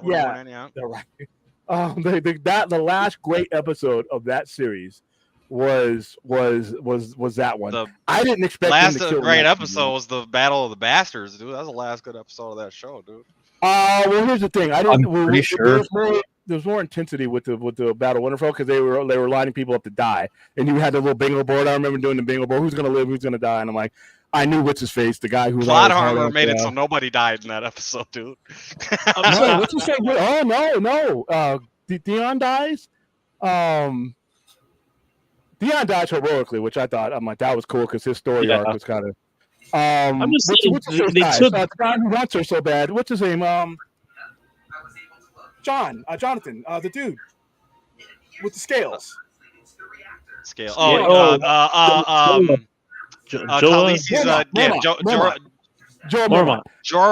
Mormont. Yeah. His scene and his niece's scene when they both when you see Khaleesi, when you see her, she's whacking people with her sword, because remember she's royalty. Everybody else is hiding out in the crypt like a bunch of pussies. Yo, what's up, guys? Out there. Hey, Dragon. What's up? She's out there hacking side by side with Barristan. And that Destiny was the coolest one. And then when his niece kills that fucking giant by stabbing him in the eye as she's getting crushed, she takes out the biggest of the zombies. That episode was great. But like I said, this is Last of Us, Drew. Yeah. Mormont's niece. Yep. Yeah. When Leanna Mormont. No, I'm just saying, like, why would you take both dragons away from the castle? Like, Jon Snow could go find the Night King, keep one dragon just to keep blowing fire and keeping a perimeter. Instead of letting all those asking logic questions, because they had take a whole season to go up and down fucking Westeros, and then it was it was taking a half an episode at the end of the show. They get stuck in a cloud. No, there's a reason for that. There's a reason for that, because the Night King, you had to have somebody occupy the Night King, or otherwise you let an air asset basically kill all your people down below. It's the same reason why you have air-to-air combat. Sometimes you're protecting the guy. You're not protecting you. When you have air-to-air, you're protecting a carrier or you're protecting the guys on the ground. So how many what yield nuke do you need to take a dragon out, William? Obviously a fucking ice spear thrown by a normal guy, but anyway, that's a different story. But no, it made complete sense for them to engage the Night King in the air, because if he'd have broken through everybody, you already had the zombies. They were already outnumbered really bad. That would have been a killer right there for them to do that. So I did love that fight when they're fighting above the clouds, and then when she knocks the Night King, they basically are they fly the Night King, and he just walks out, and he just picks up a piece of ice and says, "Fuck your flame." That episode wasn't bad. It's what happened after it. At the beginning of episode 4, when they're burning the bodies and that soundtrack, that sound score, that after that first 10 minutes of him giving that speech and everything else, that's where it started to fall apart for me. Especially when they killed the other dragon, because that was fucking impossible how that dragon died. That was the most bullshit death in Game of Thrones, was that second dragon dying. You mean to tell me that whole You're talking about the Euron Greyjoy one where he's hiding the bolts behind the fucking water and the fucking dragons in the air and can see it, and has an advantage because it's a fire-breathing fucking dragon and they're bolts? Elevated. Yeah, man. I'm saying, you just tell them it's called the high ground, right? You just said it, air superiority. It's not gonna fucking be, oh my gosh. The bolts are made of wood, and we've seen the bolts get destroyed this way already in this show. Like, oh my gosh, stupid. The dark side is dark side the last episode, the second to last episode, where she burns the shit out of that fleet. That's exactly how. That's what I'm saying. They already showed it. Oh my gosh! Yeah, it's wild. It's wild, William. You didn't see that. That's what I'm saying. When I'm talking about stupid writing, that's what I'm talking about, dude. I mean, the dragon would have been like, "Oh shit!" We hit an entire fleet of fucking bolts behind one rock, and you had a flying dragon. Like, make it make sense. Yeah, the dragon would have been like dodging that for the first time, because right? She didn't see it, but the dragon's like, and the dragon would have instinctively dodged that, and what would have happened next would have pretty much ended that fucking fleet. And she's not a novice dragon rider either. That's their fucking mom, basically. So she would know how to get the fucking out of that situation in no time, man. Oh my god! All they would have done is that dragon would have way up in the air. Way up in the air, and came down, and then that exactly what happened. And I remember watching that episode, and I'm like, wait a minute, you just knocked off the dragon in a Wile E. Coyote fashion, and now you showed me what the Roadrunner would do. That was some Looney Tunes type shit there, William. You're right. Yeah, and if you go back to the story of Game of Thrones, Aegon's Conquest, they had no chance. Against the dragon, yeah, but those were small dragons compared to the old ones. But even so, they didn't stand a chance. Right? Nobody had. But here's the thing: she had 3 dragons, or Aegon had 3 dragons, and they had none. So it's the same situation, because they tried to kill those dragons too, and Aegon said, "Fuck you! I got 3 of them." It's the Field of Fire. Look up the Field of Fire. Right. They had, we can take him. He's only got 3 dragons, and they all bent the knee. The ones that didn't get burnt to a crisp. That's what I want to see on TV, by the way. And he burnt the shit out of them, and they all bent the knee, except for Marine and down there, because they could shoot down dragons. And they're like, you know what? We have 6 kingdoms. We'll just fuck our way into the 7th one, and that's what they did. Sunspirit. But yeah, the last couple episodes of that show was just mind-boggling. Like I said, here's the thing: you don't have to do what I want in a TV show, but play by the rules that you set up. Hey, and by the way, Fourth, this is not us shitting on you. This is a point of commonality that me and William rarely have. But yeah, I didn't even think I was being shitted on. I'm just listening to you guys. Okay. Once again, if you have something that can fly and shoot anything at you, the war is over. The war is over, yeah. Unless they got another dragon on the other side. Kind of like what William's saying about the Civil War movie coming up. Yeah. I said the same thing about Darkseid's War and Zack Snyder's Justice League, and they had Greek gods with them. They had fucking Zeus. They have Kryptonians. Yeah, 2, 3. What was it? 3? Yeah. Yeah, but those ships were carriers. Those ships were troop carriers. Lantern. Yeah, they got Kryptonians. They got Kryptonians, Lanterns, Olympians. Let's take the mother box and assemble it right in the middle of the battlefield. Well, that's because that was what was. So do you guys feel like that history lesson is like no, like that's the history lesson, but obviously it's condensed into a they're showing you the metaphor of what happened in the fight, or they're showing you. Oh, so you think the summary of the fight of all the battles together. Say what? Yeah, it's interesting. Well, I'm not.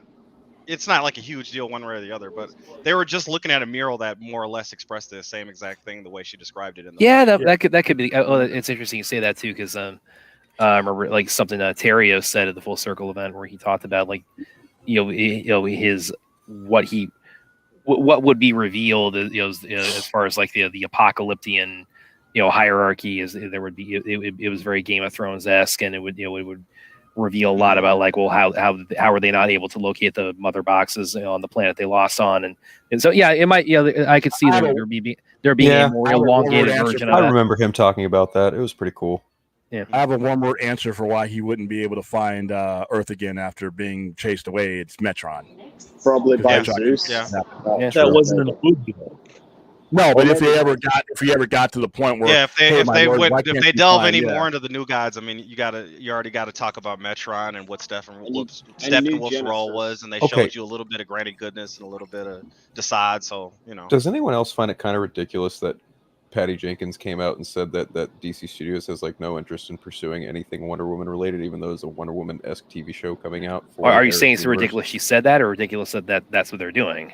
I think it's ridiculous that that's what they're doing. No, I don't blame her at all. I honestly, I think it's a little bit nonsensical that they would not allow her to make a third movie, but Matt Reeves gets to continue a whole trilogy. Not to say. Well, there's all kinds of things we think are nonsensical. Well, they haven't listened to us yet, so it's tied to the whole universe that's not going forward. So I wouldn't see that there'd be any reason for a Gal Gadot Wonder Woman. It's not even so much about the universe implications; it's just so much more about creative integrity and being respectful of what was promised to someone beforehand. Like it's not out of the norm to have new people come in and take over, but at the same time, if you want to keep rapport with your talent, you don't fuck them after the fact. I mean this is WB, so yeah. I mean, they fucking entire. Plus, what would it even be about? Like, it would be the most disjointed trilogy of them all. Yeah. Well, and of course, I mean, as that's the thing, William and I have been kind of zeroing in on too, is that I mean, all this, I mean, might end up being, the trajectory might get shifted yet again with this, yet another pending merger on the way. So, yeah, it's part of why. Go ahead. It's basically just don't get too attached to anything. Yeah, that's one of the things you have to learn if you're a DC fan. You have to learn when Warner Brothers is running anything. Yeah, but James Gunn's in charge, so everything is all gravy. Everyone's going to be fine. That's what all the hardcore cock riders are hopping on. So. Yeah. Oh yeah, they're living in fanboy world, and those are the same people that told me Hamada was going to be around forever. So, yeah, right. I was telling you from the moment we mentioned it that guy was gone. Trust James Gunn. Well, you're giving us a nice scenic view of Australia there, Droga. Yeah, I know, right? Yeah. What they should do is, and I'm not a big Patty Jenkins fan when it comes to Wonder Woman after '84. Maybe it's as bad as Office. But I think the further that character gets away from Zack Snyder's DNA as far as what the character was created for, it hurts the character. However, I would like to see if they're gonna go forward with Gal Gadot's Wonder Woman, I would like, once again, one more shot. Give me Wonder Woman Dead Earth. Because then you don't have to have it connected to anything. It can just be a one shot, a send off. See, the biggest thing for me is give me a lasting, give me a positive and productive image of these people that these characters that you worked on for all these times. Because, like I said, a brand new person's going to come in and he's going to see this mess, and now we're producing these movies now with James Gunn. You have to have somebody give you a chance for those movies to matter. And I just think that they hurt themselves. That's the thing you point out with me is like that I'm really, as a fan of both Henry Cavill Superman and Superman and Lois, that with the latter, I'm actually going to be getting that with the final season coming up here. Yeah, which that's that's showing the management of two different wings of the IP being handled very differently. Why should I trust you? And I hear all the people say, "Let James Gunn cook." I'm like, no. And this is nothing against James Gunn. The customer doesn't have to do anything. The customer doesn't have to let anybody do shit. It's up to you. You're not trying to say what Gunn's family recipe is all about, dude? Yeah, I've seen what his recipe is about. It's not very appealing. It's up to the seller. It is up to the seller to convince that person to do that. And if, like I said, if you're skeptical about everything coming forward, you have a right to be. That's you being the customer. You are the consumer. You write the rules, not them. If you don't see any of this, rules change. So, William, William, I got a question. Are you gonna Blue Beetle Titans or Teen Titans? Yeah, the one that just got announced. I'm not even too. Listen, I'm not. This is why we have this on the ban list. Yo, Anthony. This is why we have this shit on the ban list, because I don't even know if that even if this stuff is going to happen. Right. Beyond what about the Titans and Blue Beetle? What's going on? The Titans that got announced the other day that the Titans. Oh, they're making a Titans movie. Yeah. Well, and it was something. Well, it was something that we were talking about with RJ last night, where it's curious that it's so much of this stuff is just getting announced, just rapid fire and just really just being fast tracked and entering production really quickly. Right at the same time, we're hearing all this, all these rumblings and all this talk of yet another merger on the way too. Yeah. How does that work strategically with the merger, though? It doesn't. It doesn't. Yeah. Spamming stuff that's driving me crazy. What is I think that's Anthony. Let's be honest. I don't think the merger happens like people like. I think a merger happens, but I don't think it happens like we're expecting it to happen. Like in you mean like every merger that's ever happened? Huh? What do you mean, dude? Mergers don't change. They happen the same way every time. Right? No, no. What I'm saying, in a traditional sense of a merger, I don't think it's going to happen the way like fans think it is, because I don't think another studio buys Warner Brothers, to be honest. No studio wants to be accumulating more debt. There are studios. Amazon could do it with the change in the stock. Well, it might be a moot point because the federal government supposedly is talking about cracking down on mergers, and that's never going to happen. They've been talking about. They've been saying that since 1990. That's never going to happen. They're not going. Apple would make more sense because they're not going to allow Amazon to buy another movie studio. There's no allowing to it. There's nothing they can do about it. And if you think the SEC is going to come in, trust me, get some civics lessons there. Wouldn't that be considered a monopoly though? You're buying another major studio. Sense, no. In one word, no.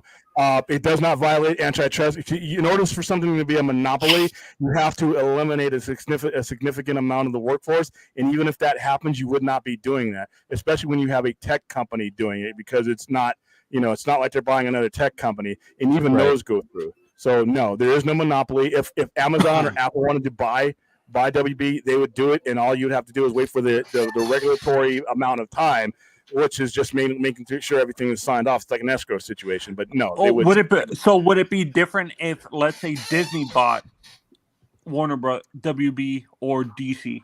That would be considered more of a monopoly than it would still happen. It would still happen, but it would go through a little bit more hurdles because it's a studio on studio. But here's the thing: even if you would have more of a problem at the lower end subsidiaries like DC and stuff with people, artists being able to work. But even then, as long as you're not eliminating, you have to eliminate a significant portion of the workforce or the trade force, and for something to be stopped. But that's hyperbole because Disney's never going to buy WB. If Disney did buy, I would just quit movies altogether. I would just not. No. I'll just sit back and watch. No shareholder would go for it. So it's basically fantasy talk. Why would you say that? Disney's still trying to recover. Why do you say that, William? I have a question. Why do you say no shareholder would allow that? One, you're acquiring a company. You're taking a company that's not in debt and putting in one that you can't afford that. Their buttholes are still hurting from the Disney, the $74 billion Disney merger. So, and that's years ago from Fox. So they don't have that type of capital to spend on something like that. Their own shareholders would vote against that. So not only are you buying a company, you're buying a company, and you're going to drive my stock prices down to where they are. No, it's not happening. Especially the reason why I brought that up is Disney specifically is because I'm reading reports from CNBC saying that they're selling off ESPN, they're selling off ABC, they're selling off Fox. Not to buy another studio, and definitely not to buy one that's underwater. Yeah. The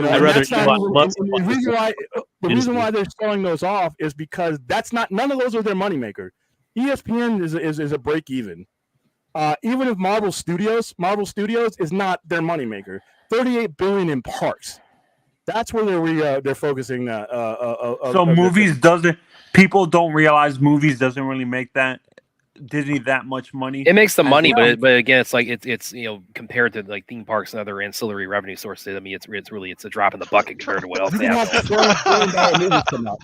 Okay, you can have $1 billion movie come out every year. Look at that! Look at Droga here. What am I looking at? Lord. Yeah, it was Elon like Ellen. like a two for the price of one of like hated celebrities right now.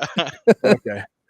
Do you think there's actually a better, a more, I guess, strategic approach from different companies that to not buy Warner Brothers, let them to file bankruptcy and crash, and then just pick which pieces that they want to sell afterwards instead of buying the whole thing? No, because then you get a whole layer of bureaucracy once it reaches that way. So the laws. What the hell are you doing tonight, Droga? You know what? I can't look at this looking right for attention. If when you're talking about you're just gonna your parts break it up for assets, which like I said, there's too many rules as a company goes bankrupt. So no, you're going to buy it when it's still worth something, even if it has debt. So no, there would be no strategic value in waiting for it to crumble like that. How much do you think DC is worth? Like Lucasfilm, I think was what, $4 billion. How much do you think? So when you had movies that were financial, like I'm not sure movies don't have anything to you do guys with would DC. consider financial failures when you had your last 4 movies not make a certain amount of money in the box office. Anything as far as their value goes. To answer Forth's question, would you pay $10 billion to buy all of DC, the comics, the movies, the rights, Batman, all that? The whole That's nine? just it. You have to take into account. Who am I though? I don't think it's worth that much money, though. You're a media it's company. worth $10 billion. What were you saying, Phil? I was just saying, like you have to look at it from all points of their entertainment facets. You can't just factor in movies alone. It's got to be all animation, comics, the whole. It's all of DC entertainment. DC, you have, exactly. Yeah, but realistically, as a whole, I don't think DC is worth that much. Realistically, how much do you think Batman at the max maybe 8.5 billion? Anthony, based on what are you making that assessment? Yeah, well, that's what I'm getting at. Anthony, no, how much I'm alone just do you making think... estimate. Because Google's right there. You can look up how much they're worth if you really want to. I'm looking at the history of past mismanagement that lowered down the price is what I'm saying. Mm-hmm. Like not currently, but the past mismanagement probably lowered down the price of what a company would actually pay for. Okay, Droga, you got to go back to the train now. Come on. When you're talking about potential IP value, mass management ain't going to mean shit right at that point. It means at the point of you're buying it, what is the potential value? And now when you start calculating, Batman alone, like I said, Batman, that's just putting Batman in the movie. How much do you guys think Batman's worth by itself? Well, $400 million every time you put him in a movie, minimum. But just like Phil said, this is not a $1 billion for Batman. I think merchandise. This is comics. That's what I mean. Toys. But that's your maybe it's too big for us to calculate. Of course, how much all this is worth. Do you think they could get out of debt? Do you think they could get out of debt if they sold DC by itself? I don't know how much. No, it wouldn't be allowed. You'd have to. That would never pass a vote. Like if I'm a top shareholder and you tell me you're selling DC, I'm looking for the security to escort you out the building before you can do anything. I think they would honestly. I think they would sell WB before they sell DC. Well, yeah, and apparently that's about to happen again. The value of WB, you would never be able to take away that value. You can't separate DC from Warner Brothers. Not if I'm your boss or if I'm holding a lot of the money. I'm probably going to try to have you disappear for being that silly. You just can't do that. That's so much part of the value of that company, and that's the potential assets of that company. It's never going to happen. Honestly, what I can see happening is they can sell certain IPs from Warner Brothers. I don't know. Maybe sell the Harry Potter IP alone. They're never going to do that too because you're devaluing the company. And give them a plot of land at Universal Studios, or what? Yeah, they already got that. They already do that. No. What I'm saying, you don't think they can sell some of their Warner Brothers can sell some of their IPs or license them out to make money? Your foot or your head? Huh? How much is your body worth if you sell your foot or your head to me? How much is your body worth? Nothing. There you go. Oh no. What I meant to say, license. Well, if you sold it to Ruth, it probably have value. If you're talking about like once again, that's part of your value, though. So, I mean, I doubt that they would do it. What's up? It would make sense depending on. Okay, so after say the DCU doesn't do what they wanted to do, they can still be the distributor of all these things and still license things out. They'll always own the IPs, though. And there's a difference between licensing and selling outright. Exactly. No, that's what I'm saying. When I'm looking at Harry Potter specifically, they can make a boatload of money just licensing it out to another studio for them to take up the production, so they don't have to be doing the production for Harry Potter for the series that they're planning and stuff like that. Well, no, because then you're talking about something that actually works for them. That you actually something that's successful. I don't even know what this Harry Potter series. This Harry Potter. I don't even know alone Harry Potter is worth on merchandising alone because of the theme park and I don't even know the series. It's like $3.5 billion alone. But it's like you covered all the territory with the movie series already. So it's like I just don't get like what ground are you going to be breaking with this episodic series that you didn't already do? Have you seen in the last 20 years, Brad? Brad. Yeah. What they're doing with the series actually is they're actually doing it book by book, because in the movies people complained that there was certain stuff that there was nuances of certain characters that they messed up in the movies. Like the perfect example is Ginny Weasley, Ron's younger sister.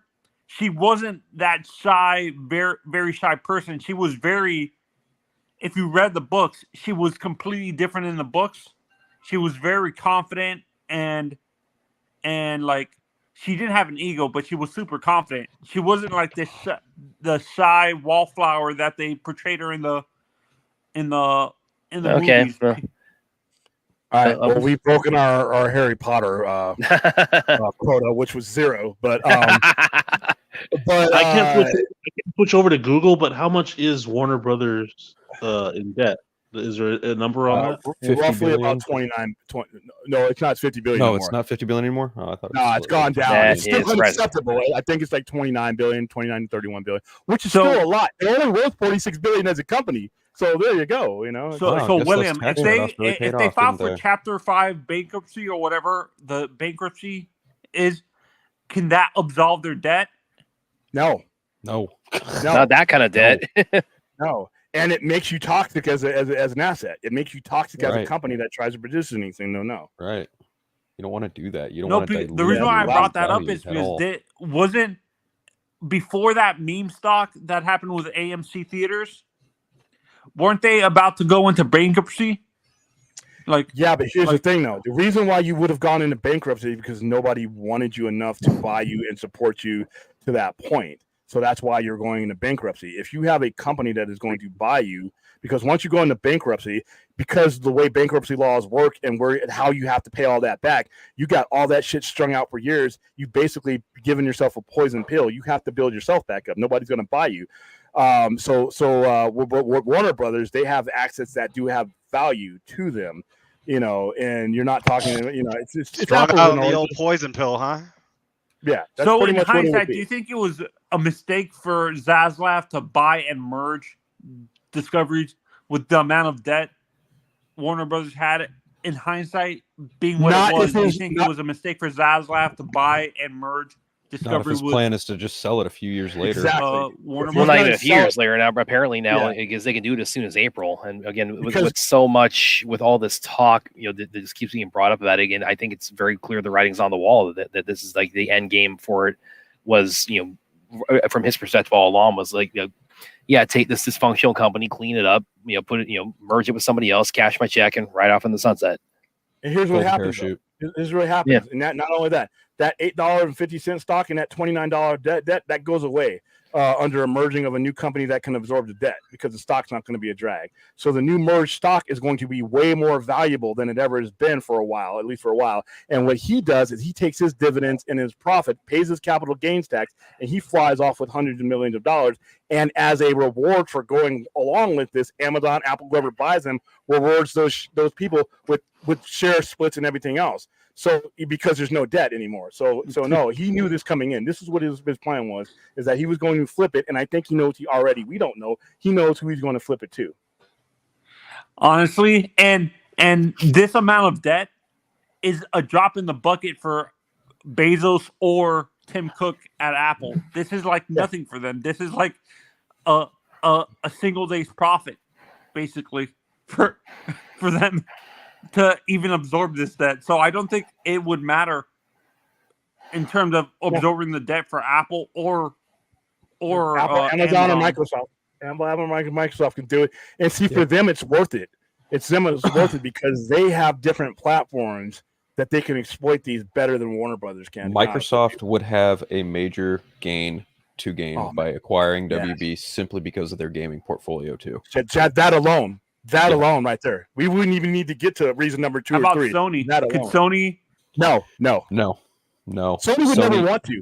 Sony thrives so much on licensing out all of their stuff and doing. No, I'm not talking about. I'm talking about the actual the company that, not Sony Pictures. I'm talking about Sony, the gaming company. It's the same company. Okay, it's the same. It's the same thing. Like Sony has so many multiple divisions under it. It's all under the same umbrella. It's all once Sony. Again. How are you going to sell me your arm and your head and still be okay? That's what it goes back down to.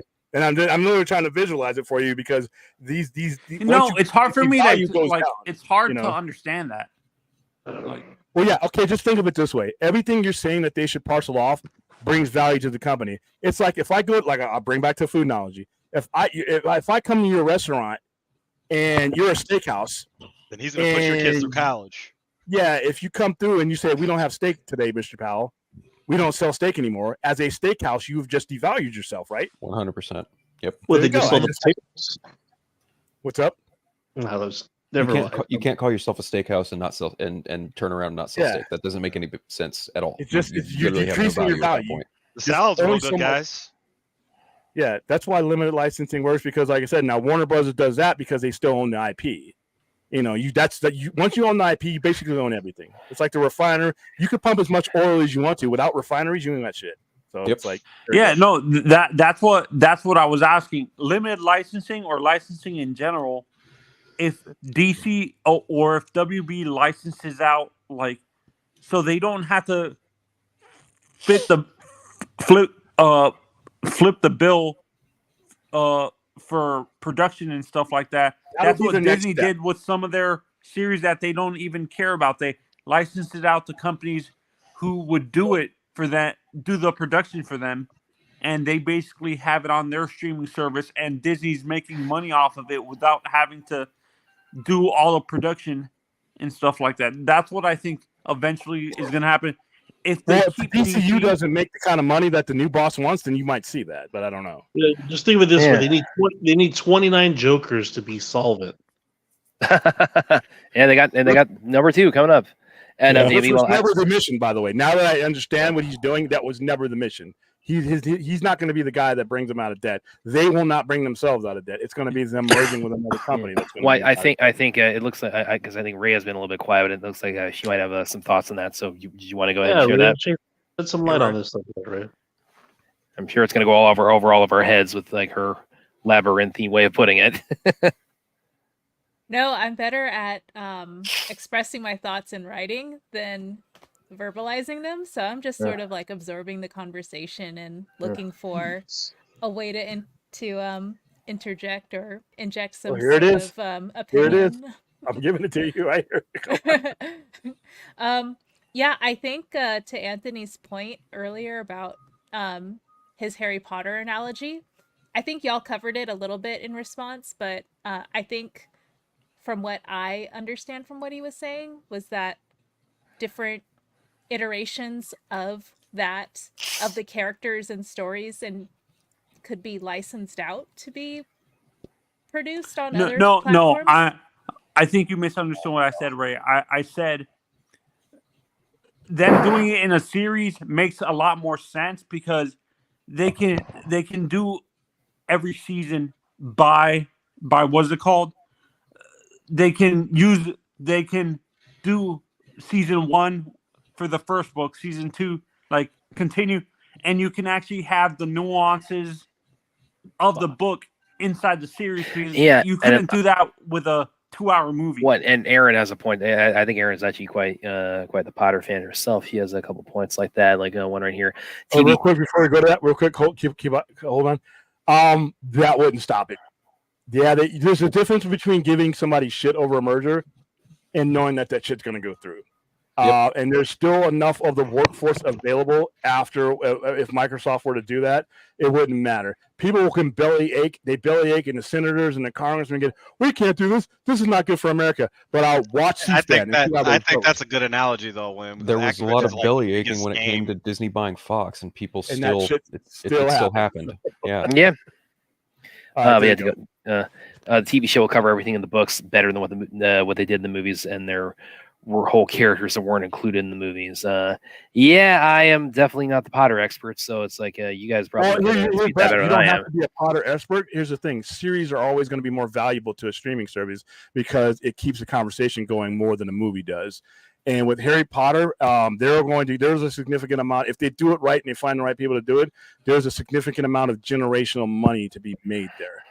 Which is why,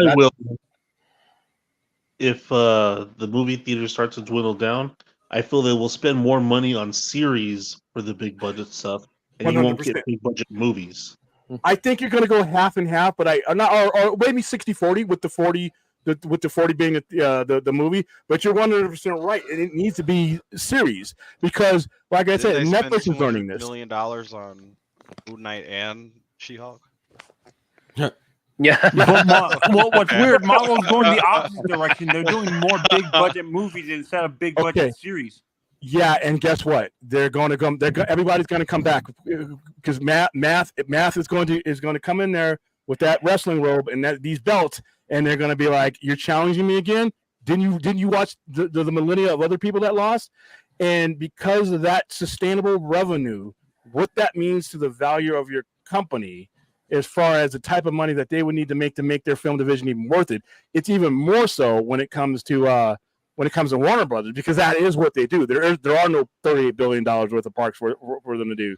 So when Netflix is even learning this, because remember, Stranger Things, which is just blow your wad, it's all released to everything.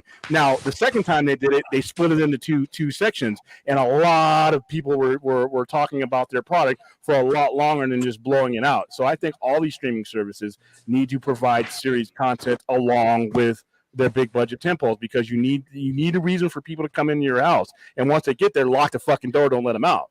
That's what it needs to happen. So I agree 100%. Yeah. You have to have something that it's just a nightmare for people to miss. And you think that's intentional. William? I'm just you know me. It's like that's my intentional one. I'm just being upfront about that. Okay. So William, when it comes to movies in general, do you think anybody like this generation of movie fans has a lack of patience to sit down for the reason why a movie Killers of the Flower Moon or what is it called?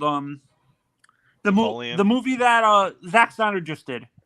Rebel Moon. And that's not even like the full version, yeah. Yeah. Do you think this generation of fans can't be we have such a short attention span, we can't be sitting in a movie for 2 or 3 hours? Okay, I think that's number 2 or 3 on the reason. I think it's this generation, especially the generation that's the median audience, it's money. Because listen, millennials and Generation Y, you guys got fucked. Yeah. Oh yeah. You guys, if you're a millennial right now, so you have kids, you got all kinds of stuff, and Generation Y, you can forget about it. But the millennial, the core generation that's moving in alongside of us Generation Xers, we make up 50-50 or roughly around. We make up a bulk of the buying age right now.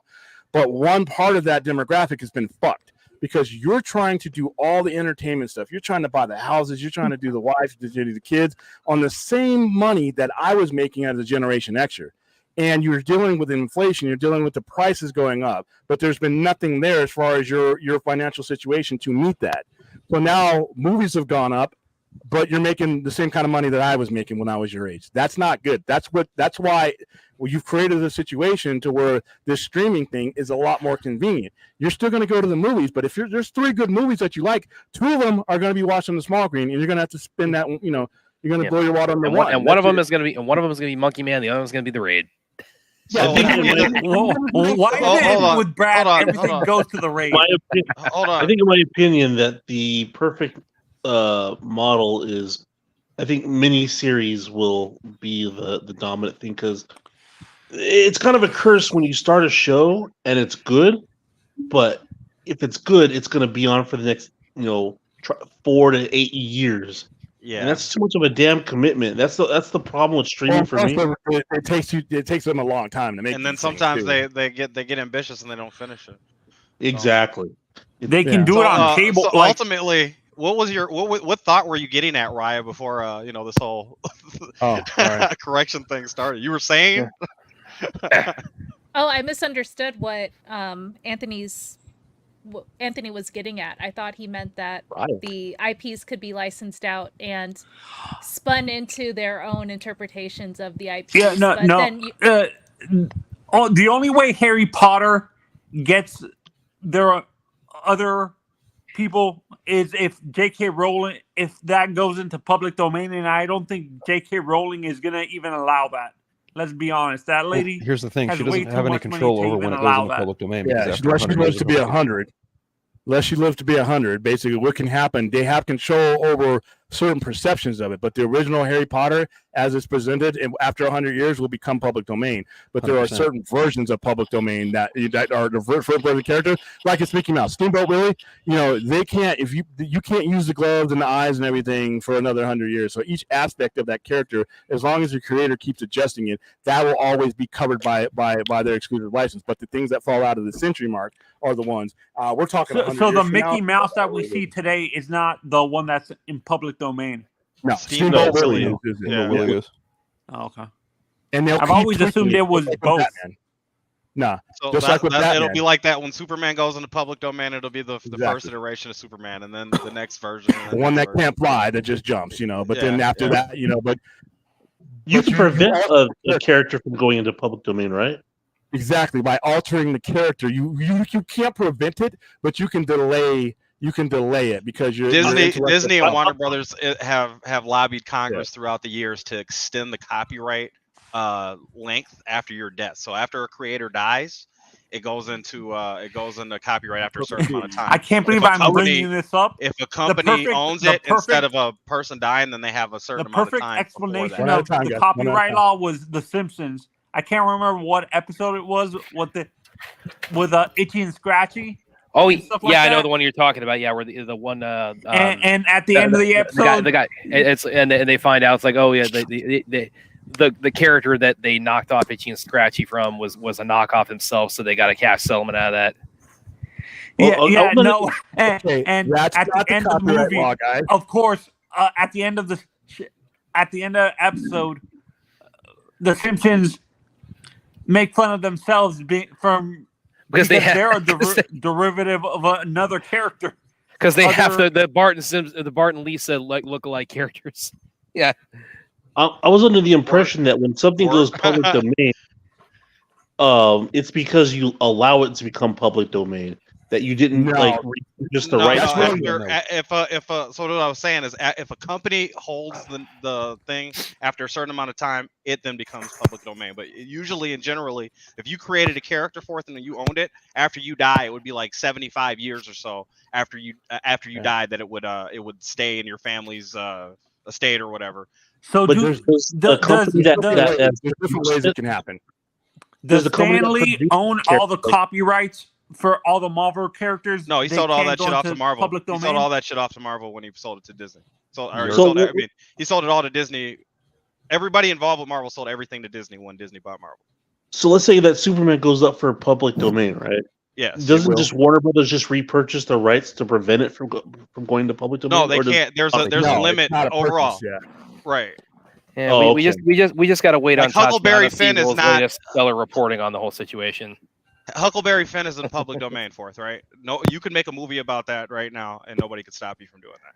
Yeah, said mostly in Shakespeare, same thing. I think the original Night of the Living Dead, that's also public domain. Yeah, that was different. That was because Romero never secured the rights to it, I think, right? Well, and it was a film company that got in the way, and they never settled on it.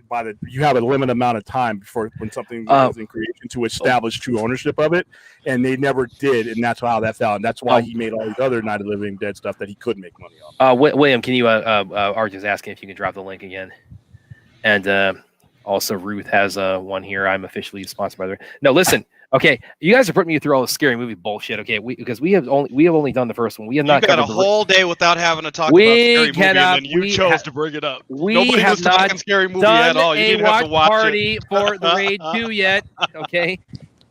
All of a sudden, William's laptop. You're the one that brought up scary movie, dude.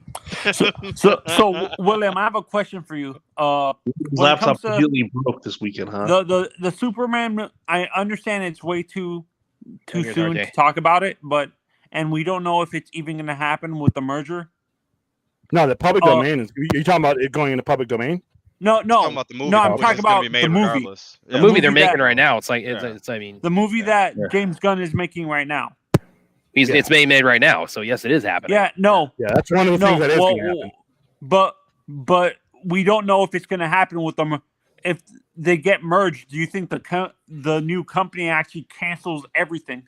No, probably not, because they need to make money, and that's already in production. So what'll end up happening is so say there's certain set of these movies are going to come out because you probably are still a little bit ways from a merger, but even though it's inevitable in my opinion, that's just plus me. The government regulations. But that's just going to add 9 months to it. That's all it's going to do is add 9 months to it. Because if somebody wants to buy Warner Brothers, no government's going to stop them. They're not going to. There's no interest. There's no interest of the public in stopping it. They didn't put up a stink when was it called? Disney bought ABC, Fox, and what other and that ties into government stuff in terms of like who's in charge and their beliefs regarding mergers and all that, but as of late, they haven't really been pushing back against any mergers. But what I was going to ask you, William, I kept on. I read a lot of stuff, and James Gunn said he's getting what aspects from. He says the influences he has for his Superman movie are going to be All-Star Superman. Now, Superman for all you went with hold on. You have two different questions here. You're asking me. I'm going to answer your first question first. As far as what movies will happen, what movies not. I think the movies that are going to happen within the next 18 months that get cameras rolling in front of them will definitely going to happen, and it's all going to depend on who purchases a company and if that person has a different vision for the overall company in general. And that's why last night when we were when RJ was on, we were discussing. When the Tea Times movie was announced, and we were talking about like all the stuff that's gotten just announced really quick. Does this have anything to do with the merger? They want to get as much in front of the cameras as they possibly can for the merger. To film and TVs, they're ramping up at least 5 to 7 productions by like mid next year. So, but why would the new company care about what productions that they're doing? Are they obliged to continue those if a new company buys? I don't think a new company will, but there will be a line of delineation to where they don't want to start from scratch. I mean, if the shit's already done and they know it's going to sell, they're going to keep it. Like it's going to sell something, so they're going to keep it. What they'll do is there'll just be a line where they'll let this stuff run out. They'll let this stuff run out, and then if they do, let's say if they do have a different opinion of how these IPs should be used, they're going to exploit that. They're going to new bosses, new sheriffs are going to do new things. So we already just saw that happen right in the last 3 years. We're literally in the throes of that right now. So the gun universe is safe. To the extent that they're already in production, maybe maybe not the whole slate if things are that drastically changed. There you go. For all intents and purposes, that they would want to go with the plan. That's a plan that's in play, right? You're not buying the like we were just pointing out earlier. DC has a certain amount of value, right? So we're not going to cut it off. No matter what direction they're going right now, they don't cut it off at the heels while they buy the company. They keep the shit in production. And if they don't like where it's going, or they're being petty, or somebody says they want to recreate the wheel, then that's their prerogative. But at this point in time, they're in all likelihood they'll keep everything that they have at least in production going. So your Creature Commandos, your Superman, your Supergirl, in all likelihood, your Batman 2 at least, everything else that's not in production, that's up in the air for right now which is why likely they're ramping up as many productions as they are. Yeah. So because they know a merger's coming. And here's the thing, I think it won't necessarily be abrupt. I just think things will be reprioritized. And you also got to realize that unless he makes an announcement saying otherwise, James Gunn is not on an infinite contract with DC. They could just literally let that clock run out and then put their own people in. His fucking contract will be up by the time Superman's out at this point. Exactly. Right? Yeah, well, and that's why William has been saying the contract. Yeah. He's been talking about the contract as a timeline. Also, William thought the contract, if you got a 10-year plan, the contract should be a 10-year contract. I'm confused. I thought his contract is 10 years. No, the plan is 10 years. He's got a 4-year contract. Oh, okay. He has a 4-year contract. It'll be up in 2026. Exactly. The implication, though, potentially is that they could choose to up the contract up until the completion of the merger. That also is a possibility. Or beyond. Okay, that will never happen. Here's why. That's actually something that they never do, and the reason why is because you're cutting the balls off of your incoming decision makers. So you're right. Theoretically, they could do that, but that's like, hey, you're buying this company, but by the way, here's some shit. I'm not saying that this kind of stuff's going to be shit, but something you don't want. You could see a repeat of what's been happening for the last 3 years if they have the same type of decision makers coming. Yeah. Well, if the exact same situation happens as what happened from the transition to AT&T and Warner Brothers Discovery, it's going to be very messy. We're just back to square one. So it doesn't have to be that way, though. It doesn't have to be that way. I'm not saying it needs to be that way. I'm saying if it is as messy as that transition has been, it's not going to be a good thing for DC. Here's the thing, though. With James they never should, Bell Rev. They never should. It's going to be a lot easier because you have. That made me excited. Yeah. You have the decision-making process that's in a better place for an incoming person because you have a person with an expiring contract. It's like sports. It's like it's a decision that handles itself. If you decide that you want to go in a different direction, you let that person run out his content contract. And if you decide how you want to do this, do you want to sew this up? You want to transition? Do you like what he's doing? More than likely, you the incoming guy, and somebody's going to have to show me, and Feige's not a good sample. In most of these situations, the ego in the not just the ego, but the vision of the new guy, it overlaps. It basically they're going to want to put their own people. Speaking of that, as far as the vision of the current guy and his banning on the Potter topic, we've got Potter fan jumping in. So how's it going, Aaron? What's going on, Aaron? Hello. Aaron. How you going? Hello. Hello. I just wanted to come on to say, what happens if there's foreign ownership to WE? How would that work? Like, say that. I know. You're cutting in and out. Oh, sorry. Can you hear me now? Right. Yeah. What happens if there's foreign ownership of WB? I know a lot of individuals within Saudi Arabia are trying to buy out media companies and even sports clubs over in Europe at the moment. Saudi Arabia tried to buy Manchester United a few months ago. That's quite a big possibility that could happen. Yeah, I've seen you mention that in the comments a couple times.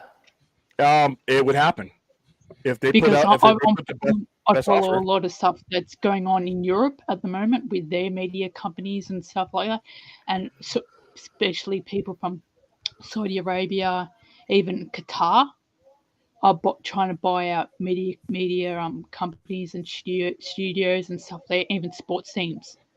Qatar. Yeah, you got the golfing company that they just. Qatar currently owns Newcastle United over there in the UK, and they're owned a couple of other smaller clubs as well, and that's the direction that's going on at the moment with the Saudi Arabia. So the EPO is basically owned by the Saudis and the Arabs mainly.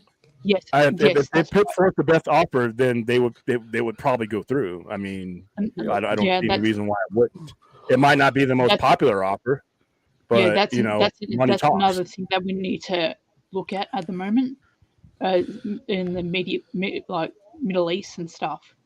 But even if the Saudis buy it, they wouldn't run it. That's their thing, and they don't run the things that they buy. They collect the money, but they know that they know nothing about how to run those IPs. So they're pretty much going to put an American company in charge. They would still your people running your assets would still be Americans because they would be the best suited. Like you see with Endeavor, they're having Americans run these companies. The oil company Endeavor. The thing is, they can always bring in backing the Jason Killer in. Yeah, I've talked about that a couple times, and again, that would be. Are you referring to the oil company Endeavor? No, I think he's referring to a video game company called. No, Endeavor is the people who bought WWE and UFC. And that's right. Yeah. My bad. I was thinking of Embracer. There's so many E companies. No, but William, I was going to ask you actually. Is there any? I don't think. Let me just start off with this. I don't think this would happen. But is there a chance that come April, Warner Brothers Discovery decides to merge or buy in, let's say, another struggling studio like a Paramount or something? And they end up being the controlling operator, where they. Yeah, I don't think so. No, it wouldn't be Paramount because those talks already broke down. So. Well, no, I'm not out exactly. I'm saying, like, as an example, they merge with another company to where they end up with that has a ton of debt or something like that. Yeah. There's no other company. Paramount would have been the company, but they're overvalued. And when you're a company in debt, you can't be paying what Paramount's asking price was. So right. Try to sell the merge with Nexstar Media. No, they can't afford it. Yeah, that's just let Cricket Mobile buy them out. Yeah, that's what I'm just wondering if there's even an opportunity where they merge or they acquire another company and create a new conglomerate where they stay in, like, the WBD part, like those. You're asking if WB will be the parent company of any new major? Yeah, more than likely no, because they're debt. Yep. The same reason why Discovery, that company is the size of my shoe, was able to purchase Warner Brothers. That's pretty much why. I don't. There's no other one that they're not to lose eye. Comcast is massive. Paramount's the price is too much. Who's left? The only big company would be Disney, but they're not going to do it. Disney can't do it.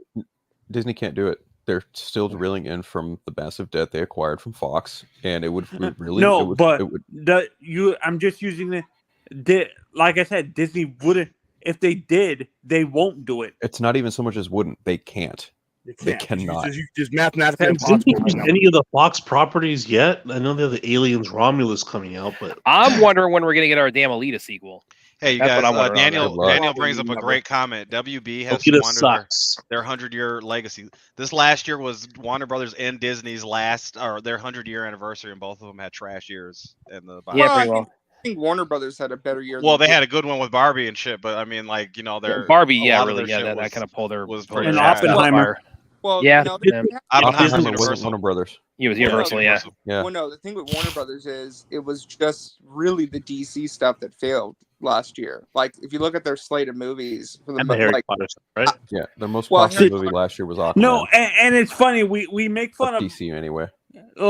Let's be honest. We always say Marvel had a bad year, but as DC fans, we wish Marvel's down year would be a successful year for DC. Let's be honest. Look, they're not in the slightest. Their lowest movie was the Marvels, but the majority of their movies made over $500 million. Yeah, so that's why I said Disney and Warner Brothers on the whole, because the movie industry was had a bad year last year, right? 100%. So like I said, they both are hitting their 100th year, and not too much notable stuff was going on. Yeah, Barbie was, and it's not getting better, by the way. They're going to have another bad year for the next 2 or 3 years. So and Russia, this is kind of where I'm putting my my money or my Amazon or Apple, like one of the tech companies. Whereas Aaron said, like you entity of that nature, either individually or at the corporate level, from the Middle East or China. Yeah, Middle East. Whoever they sell it to, hold on. Whoever they sell it to has to bring him out of debt in order for him to get his golden parachute. I was going to say, how about Rogers? Rogers. Middle East would. In Middle Canada. East. Well, one at a time. Go ahead, Aaron. The Middle East will take WD out of debt in immediately. A second. $100 says wish or only the two never gets made. Middle Eastern oil sells like that. I think that Timu's going to buy WB. How about that? How much is it worth? I mean, Rash also says Tencent was a Chinese company, Tencent. Yeah. Okay, that one might be a problem. No, that one might have regulatory problems because of we're in the process of suing China. We're about 300 yeah, that's true. Yeah, antitrust goes. There's been a trade imbalance with China for a very long time because of the way the country's ran. There's no fair footing on trading companies, and there's a lot of people a lot of congressional people that would be able to vote no against that, and they would be supported by America. So yeah, and right now, it's just that probably would have the least amount of. And look what's happened with TikTok at the moment. They've got 9. It's going to be a bipartisan agreement to ban TikTok if they don't sell within the next 9 months to a Westerner. And they're screwing content creators. Right. Here's the thing about that. Here's the thing about TikTok. Congress, 50 senators and 50. You can't get those guys to agree that the Earth fucking spins. So the fact that they are bipartisan on this, and remember, they have intelligence briefings. No, they have intelligence briefings. Senate Intel Committee. They have access to the NSA. They have access to everything in order to make that decision. When you get people in a room together that can't agree that human beings currently walk upright, and they all agree on this, you got to understand that something is fixed there. Now, what's going to end up happening? I think they're going to be forced to sell. I don't think you're going to see TikTok disappear. But this is the thing about China. That's why I say they would never say China is not our friend. We're in bed with China because our financial existence, each other exist on it. That's it. They're strategically. The reason why, there's a reason why Taiwan is not, it doesn't have Chinese troops going in right now, is because you don't shoot your customer. And going to war against Taiwan is going to war against the United States. If without the United States money going into their economy, there is no China. Without Chinese goods coming in at the kind of discount that they give us, there is no American economy because now you're having to pay human wages for shit and stuff, and that's not going to happen. So I'm more worried about China making our medical stuff. What's up? I'm more worried about China making all our medical supplies. We're getting out of that too. That and microchip, all this stuff. See, here's what happened with the American economy is. And this goes back to the 80s. We went 40 years of economics 101 with William. I like this. No, this is true. I'm being serious. I'm being serious. We wanted cheap shit. Everybody in America wanted cheap shit. We shouldn't buy from this guy. We shouldn't buy that guy. We shouldn't buy from him, but you want cheap shit. You're not going to give up your cheap shit. You hate Walmart, but you're going to go there because they got cheap shit. Where do you think they get that cheap shit from? So what ends up happening is that you got you over a barrel because when you buy cheap shit, you pay shit wages, right? So in order for us to be back on that footing, the guys at the top who run all this stuff would have to decrease profit margins to the point where it's almost unlivable for them. So that's why we're in bed with China, because China, it's a communist nation that basically has wages set. That's why Bangladesh and India and all these places where $7 get you a lot more there than it ever would here. That's why you're outsourcing. People are like, we should be made in America. Well, yeah, well then you're going to be paying more for that thing that you said, and you don't want to do that. And in some cases, you can't afford to do that. So it's not an alliance we like with China. It's an alliance it's kind of necessity. It's just. Would it make sense? The devil you know rather than the devil you don't know. Go forth, and then Anthony. Go ahead. Wouldn't it make sense to send the industry next door to Mexico and increase their economy, and then less the import fees and all that stuff? And once again, same problem. Same problem is because you're still talking about the imbalance of the profit margin, because like I said, that's why you don't have immigration reform right now. And not to get too political, because and you'll never have it to the point where we say we're never going to let immigrants in the country, because those immigrants that come into the country are willing to work for a quarter of what we can, and we're not going to do those jobs. So Right. if nobody's doing those jobs, that lettuce costs. That's where your inflation comes from. Part of your inflation, it costs a lot more because we don't have the people in the workforce in the supply chain to get it out there. So all these problems exist for a reason. Hypothetically, wouldn't it make more sense to throw a whole industry that we're giving to China in Mexico, and then it would also boost Mexico, create more jobs and industry there? Plus, we get the cheap labor and stuff like that for all the goods that we get from China, but just from next door. But the problem with that is it's more than just the economy of Mexico. That's the problem. It's the government. It's there's a lot of other things that go into that go, and then you would never be able to. Mexico will never be able to outproduce China. Yep. So when you can outproduce somebody, no, not even close. And when you can outproduce something, you have what's called buying power, purchasing power. So mass volume production is what China can give you. There's just no way Mexico can compete with that. And if you can't produce it at that value, then Mexico's price to you is going to be way more expensive than what China can give it to you for. So it's buying power. It's why Walmart can sell you shit for cheap too, is because they have what's called buying power. They can buy them in volume, and that's where they get their profit from. The mom and pops in the smaller places can't do that. They don't have that leverage. So if a smaller place tries to buy something from you, they're not going to get the discount, and they can't hand that discount down to the customers, and that customer is going to go to where the stuff is cheaper. So just look at the size of China and its industry versus the size of Mexico. There's just no way they would ever be able to outproduce it. So that's to answer your question, why it wouldn't be easier. Yeah, if Mexico was the size of China and had many people in the workforce and had the infrastructure, yeah, but it's impossible for that to ever happen. So we went off on a tangent of another company. I answered the question. I answered the question. This is great topics, man. This is awesome stuff. And my second question, because I have to jump off, William, was when it comes to Superman that's going to be released in next year. Mm-hmm. I follow James Gunn on Threads and stuff like that, and what is it called, and Twitter or X, whatever it's called now. And he was saying that the influences he's using for his comics, in terms of comics for his Superman movie, are Superman for All Seasons, Kingdom Come, and All-Star Superman. What aspects of those comics do you think he might use, in your honest opinion? Well, he's obviously taking the S from Kingdom Come. Thanks, William. I can throw my foot really well. I think he's taking the moral contrast of the idea of Superman and the societies that he exists in. Because if you look at all those stories, most of those stories are Superman is in direct contrast with the modern values of the story being written around him, or he's just coming into the society. So all three of those have that in common. So that's my answer. Go ahead, William. I mean, Brad. Well, I just said it's like he's obviously taking the S from Kingdom Come, the S shield. Oh well, that doesn't mean anything to me. No, the reason why I asked that is because they're using the authority as a contrast to him in the movie.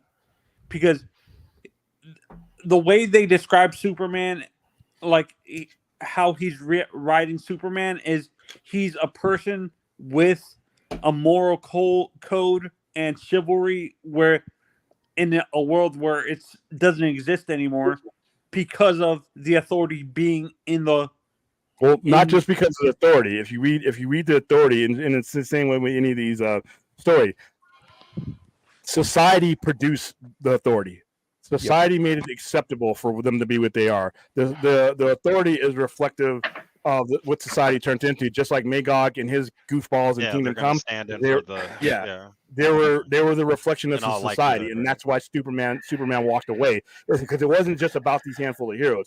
It's that his morals no longer lined up with the world and the nation that he was trying to protect. William, are you saying that Superman can actually doubt himself and potentially walk away and maybe have a period of wondering like whether anyone stays good in this world? They all did. If you look at Kingdom Come, they all did. They all had those problems. So That's your question. You just set me up. I knock him back.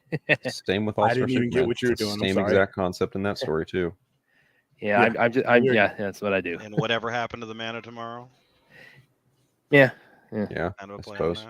I don't know. The one thing that kind of stuck out about Gunn's Superman was he said Superman is kind in a world that is no longer kind. If you look at how the Authority operates, it's like, yeah, that tracks. That makes a lot of sense. That's probably the only thing that really pulls me to that movie in some thematical manner. But again, when you got Peter Safran out there going truth, justice, and the American way, I'm just like, shut up. Just stop. That shit is so outdated.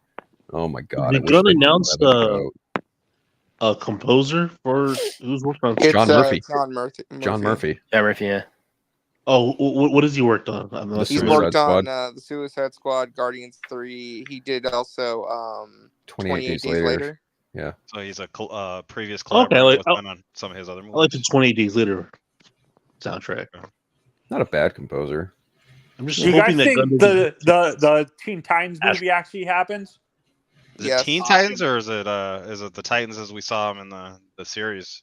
No, I think the Teen Titans movie is going to be set up indirectly in the same way that the Authority is being set up by way of Superman. That's what I think. I think the Titans get set up in because of them introducing Damian. That's exactly what I was getting at. They're going to be introduced in Batman Brave and the Bold.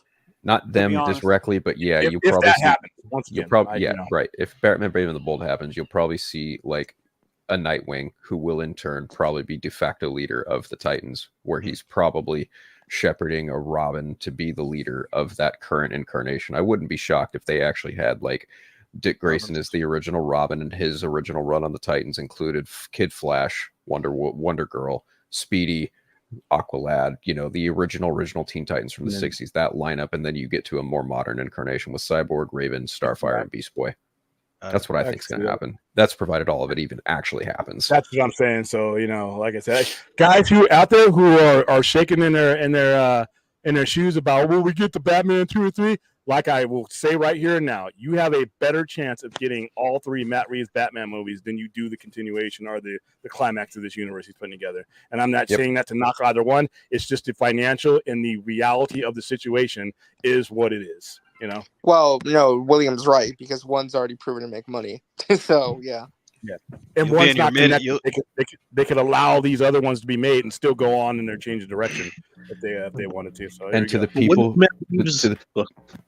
to the people who are hemming and hawing about, the Batman might get canceled part 2, it's like, no, and basing that purely because Reeves is taking his time on the script. It's like, you need to pay attention to how long it took him to write the first script. It took him about 3 years. He ain't quick. He's not quick. No. It takes his time. Which is fine. I mean, I want it sooner than later, but I'll take it when I get it. I agree 100%. And like I said, just knowing that that's going to happen. But this other stuff, you know what? Like I said, some of this stuff that he's talking about, James Gunn, is stuff I'm sort of intrigued about. But once again, I graduated from DC University. I know better this time around. I'm not going in. And we're celebrating an anniversary for a movie very pertinent to that conversation on Monday. Yeah, true. Well, at the end of the day, at least for me, I mean, regardless of what happens, I know I'm at least getting a Superman movie and a Supergirl movie. So, see, me, I'm on the opposite coin. Listen, this is just me. Fuck the standalones for right now. I like the standalones over here. I like having the Batman over here. I like if you want to do a standalone here over here, go ahead and do them. I'm a universe guy. The U in DCU stands for universe. So if that's what you're selling me and I don't get that universe, fuck all this. I've been to that college before. All right? I've been to that college before, and the diploma ain't worth shit. If you're doing a universe and I don't know if it's going to finish, dude, this is my repellent. Well, I think right now, given the status of these productions and just how quickly things are being put together, the fact that they're building a giant DC Studios lot over in the UK right now, that can be used by the successor. Which it can be. I know. I'm just saying. I think it's for now. Thank you. Yeah, they'll be like, yeah, you saved us a lot of money on that. Well, no, I know. Right. I'm just saying for right now, at least, they're working under the assumption that they're going to stay there. So I mean, I'm not saying that that's not going to change. I'm just saying that. They're working fast and they're working productively, which is good to see at least. And that's fine. Like I said, and once I get the sense that I'm going to get a next phase of this, then I'm going to get closer to the pool. But right now, I'm in the patio. I'm not drowning this time again. I'm just not. So I've been there. Does that make you? That makes me think at least that it's going to be an anthology type of universe. Yeah. We'll Right be jumping now, in this story and that story and this time and that time, and you could see a lot of different things that are maybe less connected but more connected in theme and connected in the fact that they take place in the same universe, but not necessarily a overarching Shuffle story. universe. No, guys, the Batman needs a sequel. I wanted more of the Batman before the Batman was even done. I love the Batman, so that's just yeah. I think I'm Shuffle, in a right, stage Spider-Man? right now where I'm like dipping my pinky toes in. I got my feet maybe. And I'm watching it. I'm like, what's going to happen to RJ? Is there a gator going to come out and snap his head off? Well, and no, if it doesn't, I can see. then I'm going to be right behind. If the gator's coming, I can see it from the other end of the pool, and I can get my feet out of there. So, and I'm think you're out swimming a gator in the pool? No, hold on. If I'm sitting on like the edge of the pool and only my foot's in the pool, I'm not fully in yet. So I can get out really quick. Like chest deep, Gators can get out really quick too. I'm saying. Well, if the gator's far away enough, it's fine. I think Spidey's onto a very good point in that the DCU operating on a non-linear timeline would actually benefit them more than trying to operate on a Marvel Cinematic Universe linear timeline. I mean, granted, Marvel Cinematic Universe hasn't been quite superbly linear, but for the most part, it is largely linear. Yeah. Whereas I think with the DCU, that's a benefit to it. If you have a Superman story taking place in this time frame, and then you got Supergirl, Woman of Tomorrow taking place in the outer rims of outer space, that actually benefits you quite a fair bit. And then you've also got something like Swamp Thing happening in a completely other different area of the world. Yeah, you have benefits going for you. It's working for Star Wars, in my opinion, but that's apples and oranges to some extent. I think that's one of the more interesting aspects of this, is that we're kind of already jumping into an established universe. Like, it's kind of like in media res a little bit, where like the universe has already been around for a little bit. We're just jumping in at a certain time point. But you do got to be careful though about your whole analogy though about dipping your toe in there with the alligators coming up, because you never know when like the kind of thing might happen. Jeez, why did I give him this control? Oh God. See, but he was dumb though. I did not hear that. See, I can at least hear the gator coming. Apparently, I need to change some restrictive rules up in here. Not underestimate an amphibian and let me get out of the pool situation. But I'm just saying, even somebody like me who's optimistic and excited, I'm only dipping my toes in the pool. I'm not fully going in. But listen, I'm not against everything. I'm just, like I said, like I told you guys last night, I'm not the guy at ringside anymore with my sign and my belts. I'm the guy at home supporting you just like this. Wow, that looks good. Kim's in hand. There you go. Oh no! I totally get it. Like I said, I'll feel better about things once the actual movie comes out and we see what the financials look like and what happens after April next month, and how the company feels about the financials. Because, like I said, Zazoff has lied, and if he lied to those people saying we got $1 billion hit, peer people, and it don't bring in $1 billion. Here we go again. DC University, get your cap and gown. Yeah. But yeah, I think the nonlinear timeline helps also with the 19. If they do it that way, it helps their successor. If they do change direction, it's a lot easier for the successor. This is my speculation. Again, I don't know anything. I'm just speculating. Yeah, I just have a feeling though. Like, okay, let's play hypothetical for just a moment. Let's say DCU fails, it doesn't get off the ground, they inherit all those projects, it just gets shuttered completely, and the new owners come in. I have a strong suspicion the new owners are just going to be like, let's not do a connected universe for a little bit. Let's just do they're going to let that standalone movies for a while and just focus on like Batman. So no, because here's the thing. Once again, let's speak the language of the dollar. So standalone for a company like WB is the same thing as my language for bankruptcy. It's not going to happen. Well, no, I agree. Standalone universes bring in money, but I'm saying if new owners come in and the DCU fails, and it's like that's two failed in the eyes of the business people. Two failed universes in a row. I think William favors the standalone more than like anybody else. Like, I think standalone might be the right answer, but William, you don't personally favor it. No one in their right mind is going to do that. Nobody who can add, even if they got to take their shoes off and count on their toes. Do you think that, William? Do you think that's because that's going retrograde at this point? Is that what? No, it's greed. Greed doesn't go. No, I backwards, understand guys. that, but I'm just saying, like, so you don't do standalones because it's like going back to the mid 2000s. No, you do standalones, universes, but your core focus is going to be your universe right? Because going back would be retrograde, then, right? Is that what you're saying? Financially, that's old money. Yes. That's not the way. That's not the way they're doing it anymore, right? Only one universe has worked, though.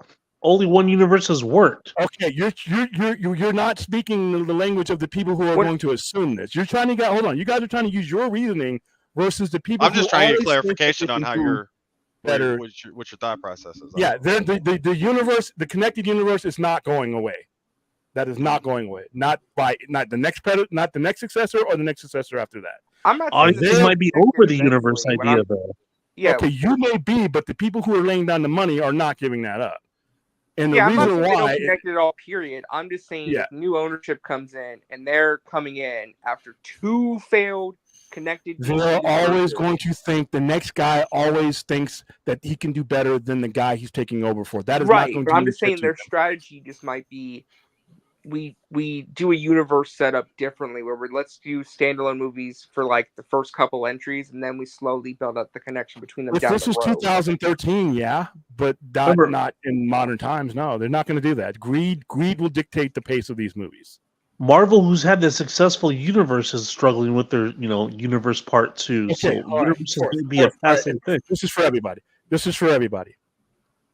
Their confidence in their ability is not the same as fanboy Logic's confident in their ability. The guy in the fighter jet always thinks he's coming back. He's going out to shoot everybody. He's going to do the crazy shit because he wouldn't be in that seat if he wasn't competent in his abilities.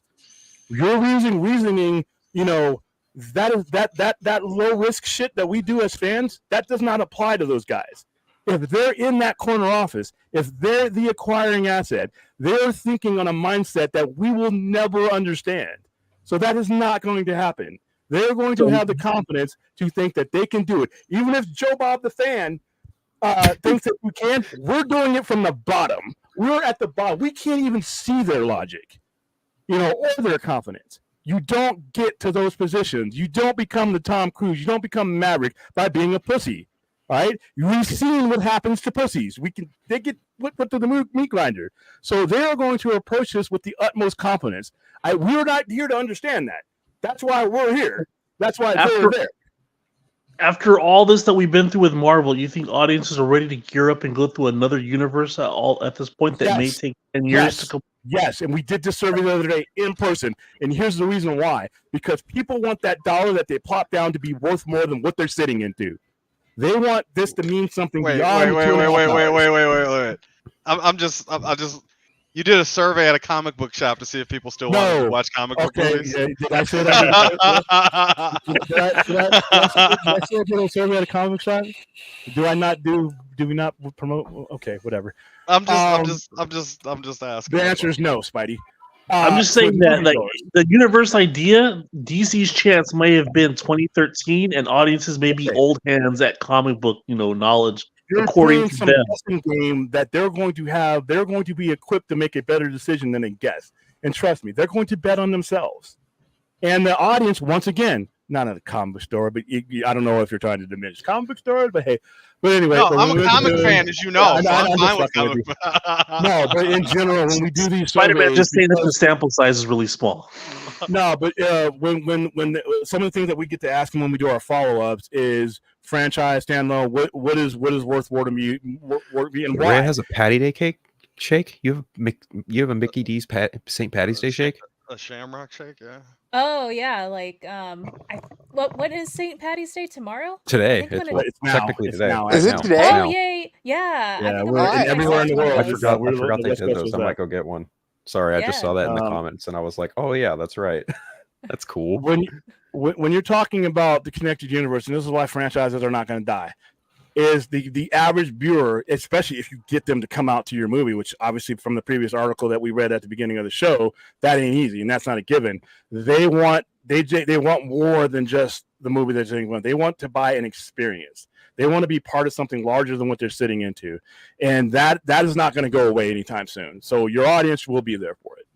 Now, just because somebody did something, based on what? The amount of investment it takes to get through an entire story. Marvel took 10 years to get to the end game stuff. You're using examples that the new guy is not going to give two shits about. He's not going to be a pussy. He's not going to have the kind of doubt that fanboys are going to have. He's asking more on the behalf of the audience, I think. Right, I just gave you the example. And the math with these franchises. Listen, just because something was done wrong doesn't mean you can't I'm not do it disagreeing right. with you, William. I'm not disagreeing with you. I'm just interpreting what he's. I think you're talking about the new guy. You're talking about the new guy as if like a new company's taking over. But Forth pointed out in his own words that audiences might be fatigued of having to commit to a 10-year universe. But you got to prove that though. That's 20% of your life.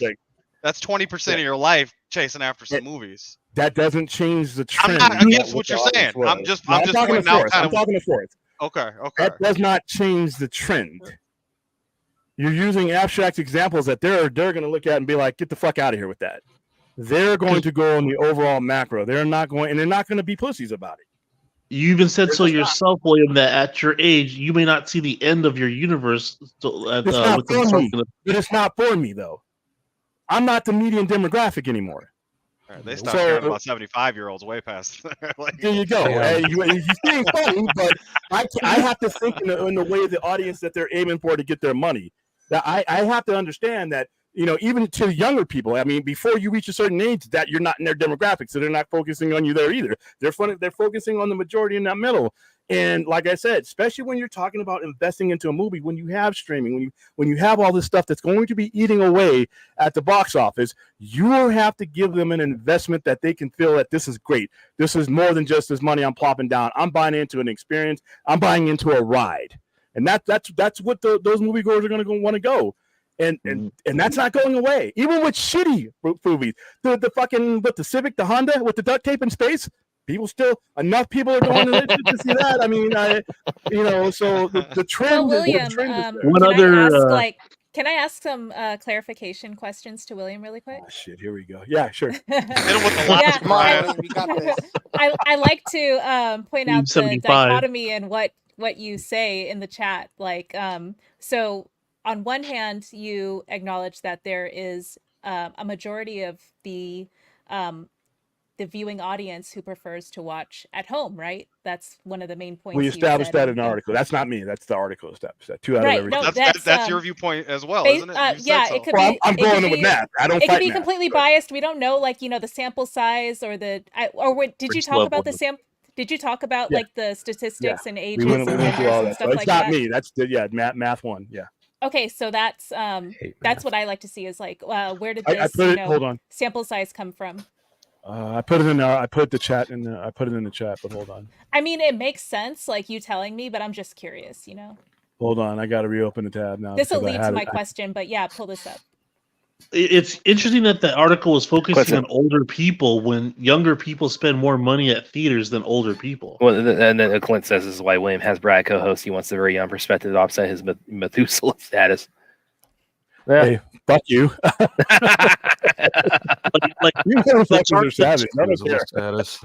The target demographic of movies is ages 9 to 35. So the article is focusing on we're not even target audience. No, not necessarily. It was not. It was very ambiguous when it. I wish you. It's in the chat. I think he was just giving out a general shot out there. 9 to 35 is kind of. I guess. I think. But then your repeat viewers are going to be in that age group at least, right? Yeah. Yeah, but it broke down. It broke it down beyond that. Hold on. Let me. I just looked up who this Methuselah guy Methuselah? is. Oh, you didn't know? He died at 900 some odd years old. There was this Greek storyteller that I compared William to a long ass time ago. I forget his name. This show's getting shittier by the second here, but sure. Talking about Aesop? Yes, that. I was gonna say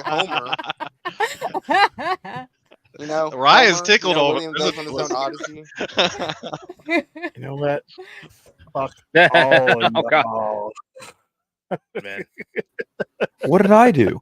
I would say. What did I do? So when you're old, you just blame everybody. When you're an old fucker like William, you just blame everybody. All right, I'm looking up this article. Hold on. Let's see. 1 minute. It's like, what the fuck did I do? Yeah, all I did was just find it hilarious. So I just laughed along. All right, here we go. I'm going to put it back in the chat for you, Ray. And there we go. There you go, everybody. So you can read it and, judge for yourself. But I like the way they broke it down more than just any particular group. They give you a good angle, just about. And like I said, this is something that you can tell just by how they're organizing their business and what some of these companies, especially the ones that don't have debt, are that where they're wearing their company. Because not only are we, the one thing that did put in the article is like with Amazon, Apple, and Microsoft, for them to have these things, it's different than trying to make a box office profit. They want you on their websites for their prospective things. So you also got to keep that. And everything is about convenience. Even no matter what age group you are, unless you're a kid, you just go along with the ride. Convenience is important till the day you die. How do you think they would have handled all this back in between 93 and 98, William? The reason why I think that the DC universe at the time to do their universe was 2013, because an entire decade has passed, right? And all these younger kids are not watching DC stuff; they're watching manga stuff. So I'm not even sure if a DC universe is even. I'm gonna push back on that because I had my 4-year-old nephew watch Batman v Superman: Dawn of Justice Ultimate Edition and Zack Snyder's Justice League today, and he loved it. So you sat him down in front of it. Yeah, it's almost or watch it on his own.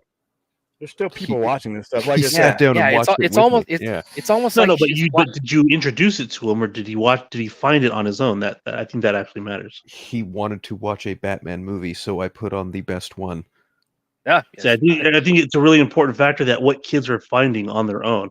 I sat my kids down in front of Batman versus Superman, but they would have never found it if it wasn't for me. But you follow the money, though. You follow the money and what they're buying. I mean, it's almost as though we're talking about the cinematic universe. It's almost as though you should just get it all done in just like 5 parts. I mean, but if you look at the comics, the top 20 comics, the top 20 comics are not even DC comics that sell. It's all manga. I've been saying. Okay, we had this discussion a couple weeks ago about this manga thing, and not to knock it. I'm going in and doing what we need to do, but you got to understand when you're looking at sales statistics versus that, you cannot compare them to the comics and their frequency and everything else. It's not, you don't order that way. Your profit margin is not that way. It does not, the comparison. And this is not. I'm sorry, I guess I missed that. I'm actually curious now. No, you were on there with me. You were on there. I was, but that's what I'm saying. Can you clarify when you're talking about volume and release frequency? The way you buy anime and who buys anime when you're talking about top sellers, a lot of those statistics are coming from mass buyers, mass sellers, the Amazons, Walmarts, the booksellers, the people like that are buying in mass. They're not going. Well, it's sold internationally because that's a huge chunk of kind of where. But it doesn't matter where you are at in the world. It's your subunit. Right. Your subunit comes. That's what you're selling to the actual person. Right. So it's a little bit different. Plus your volume and your frequency. So I've had to consider this the way I'm ordering, the way I'm getting this stuff. I have to be very careful with it because every person who loves anime tells me you gotta get it. It's taking over the world. But when I'm seeing the world as I'm purchasing and buying and dealing, it's increasing. But it's not. I tell you what. Most of the stores here in Vegas and California and in Arizona and the people I go talk with, they could stop selling anime. They're not going to, and they're still going to be open. They stop selling comics. They're getting the pink sticker on their door. Yeah. So it's a difference between something that is rising and something that is dominant. And you have to understand that from an outsider's point of view, unless you're purchasing this stuff and you're actually putting hard. So if I lose money, it hurts, man. William doesn't like to lose cash. And so I have to be careful not to listen to a fan about anime. I got to see what the numbers and the trends go, and where this buying is coming from. So if you told me you sold a million things sold from the parent company, that doesn't mean shit to me. What were the subunits and what were the subunits below that? Because that's what's going to tell you what your grassroots trends are, and that's how you determine whether it's even a viable thing. And right now, it's do you think sort of price viable. Per unit also plays into that as well? Sometimes yes, sometimes no, because of volume of sell and frequency. Mm-hmm. And I explained it. I wish I could remember what show we were talking because we were talking. I know what you're saying. It was about we were in the comments talking back and forth. With you. It was like say for instance, a comic book to me per unit, per profit margin, per volume. That is something I can predict and compare to something that is released on the exact periodical frequency as that. Something that's released, and like I said, when I'm looking at the order sheet for the way anime is released, manga is released, and the way it's produced, it's not the same thing. The actual comparison is fuckery. It's. I'm not calling people stupid. Well, because the actual comparison normal is not. Manga volumes are sold like trade. The volumes of the tankobons are similar to a trade paperback. Anime or manga are released in like a magazine, right? That'll have like maybe 15 different issues of whatever in that magazine for the price of maybe 2 American comic books in that magazine. So whereas an American comic, you're always buying unless it's an event, you're always buying an individual book, right? Yeah, so I can determine. Marvel's not giving you a 300-page 300 page every month. They're not coming out with a 300-page book magazine with 10 different comics issues in there going on. Yeah, it's not a Shonen Jump. It's not anything like that. Yeah. Right. Yeah, and I can determine whether I'm going to lose my ass on. So apples and oranges, because you're looking at two different points of origin where you're selling from. The more apt comparison for somebody in a comic book shop would be the manga the collections versus the trade paperbacks. Correct. That you're coming with. Another thing that I just realized the other day that I almost made a mistake on, it's the desirability at any given time, because just because something sold there at this particular period of time does not mean the way it is released is going to be trend worthy for me. So I got to be really careful. I don't have to be as careful when I'm ordering other merchandise. Even pop figures is a little bit easier than that. So when you're saying that all the kids are anime and nothing else, you got to understand it doesn't mean anything until you can track that dollar. But I think that also plays into how things are marketed. So just a moment ago, Forth and Phil were going. They were kind of discussing how the kids' eyes got in the movie. When it comes, just anecdotally, right? When it comes to my nephews, whatever the fuck's on Netflix is what they're watching. Like, we got all the streaming services. They prefer to watch Netflix whenever they're going to watch something new. Netflix has a bunch of anime. They have a bunch of manga. They have a bunch of old cartoons. They have a bunch of shit they produce on their own. So it becomes a point of origin or interest for them to be able to say, okay, what's new on here? So as it stands right now, they're producing anime more than they're producing any other type of animated content. So when you're looking at a lot of that's relevant to one business model, but could be irrelevant to another. So you're not wrong, but it just doesn't apply to where you can put anime. Why can I say anime? Anime. You can put manga and anime above anything. If the business model that takes care of the volume isn't conducive to that content, it doesn't matter. It doesn't matter. And that's what I foresee something a little different along the lines of what Forth was talking about. Whether or not the kids find something on their own or they're showed to it. This goes back to one of my original things when I first got on the stream with you.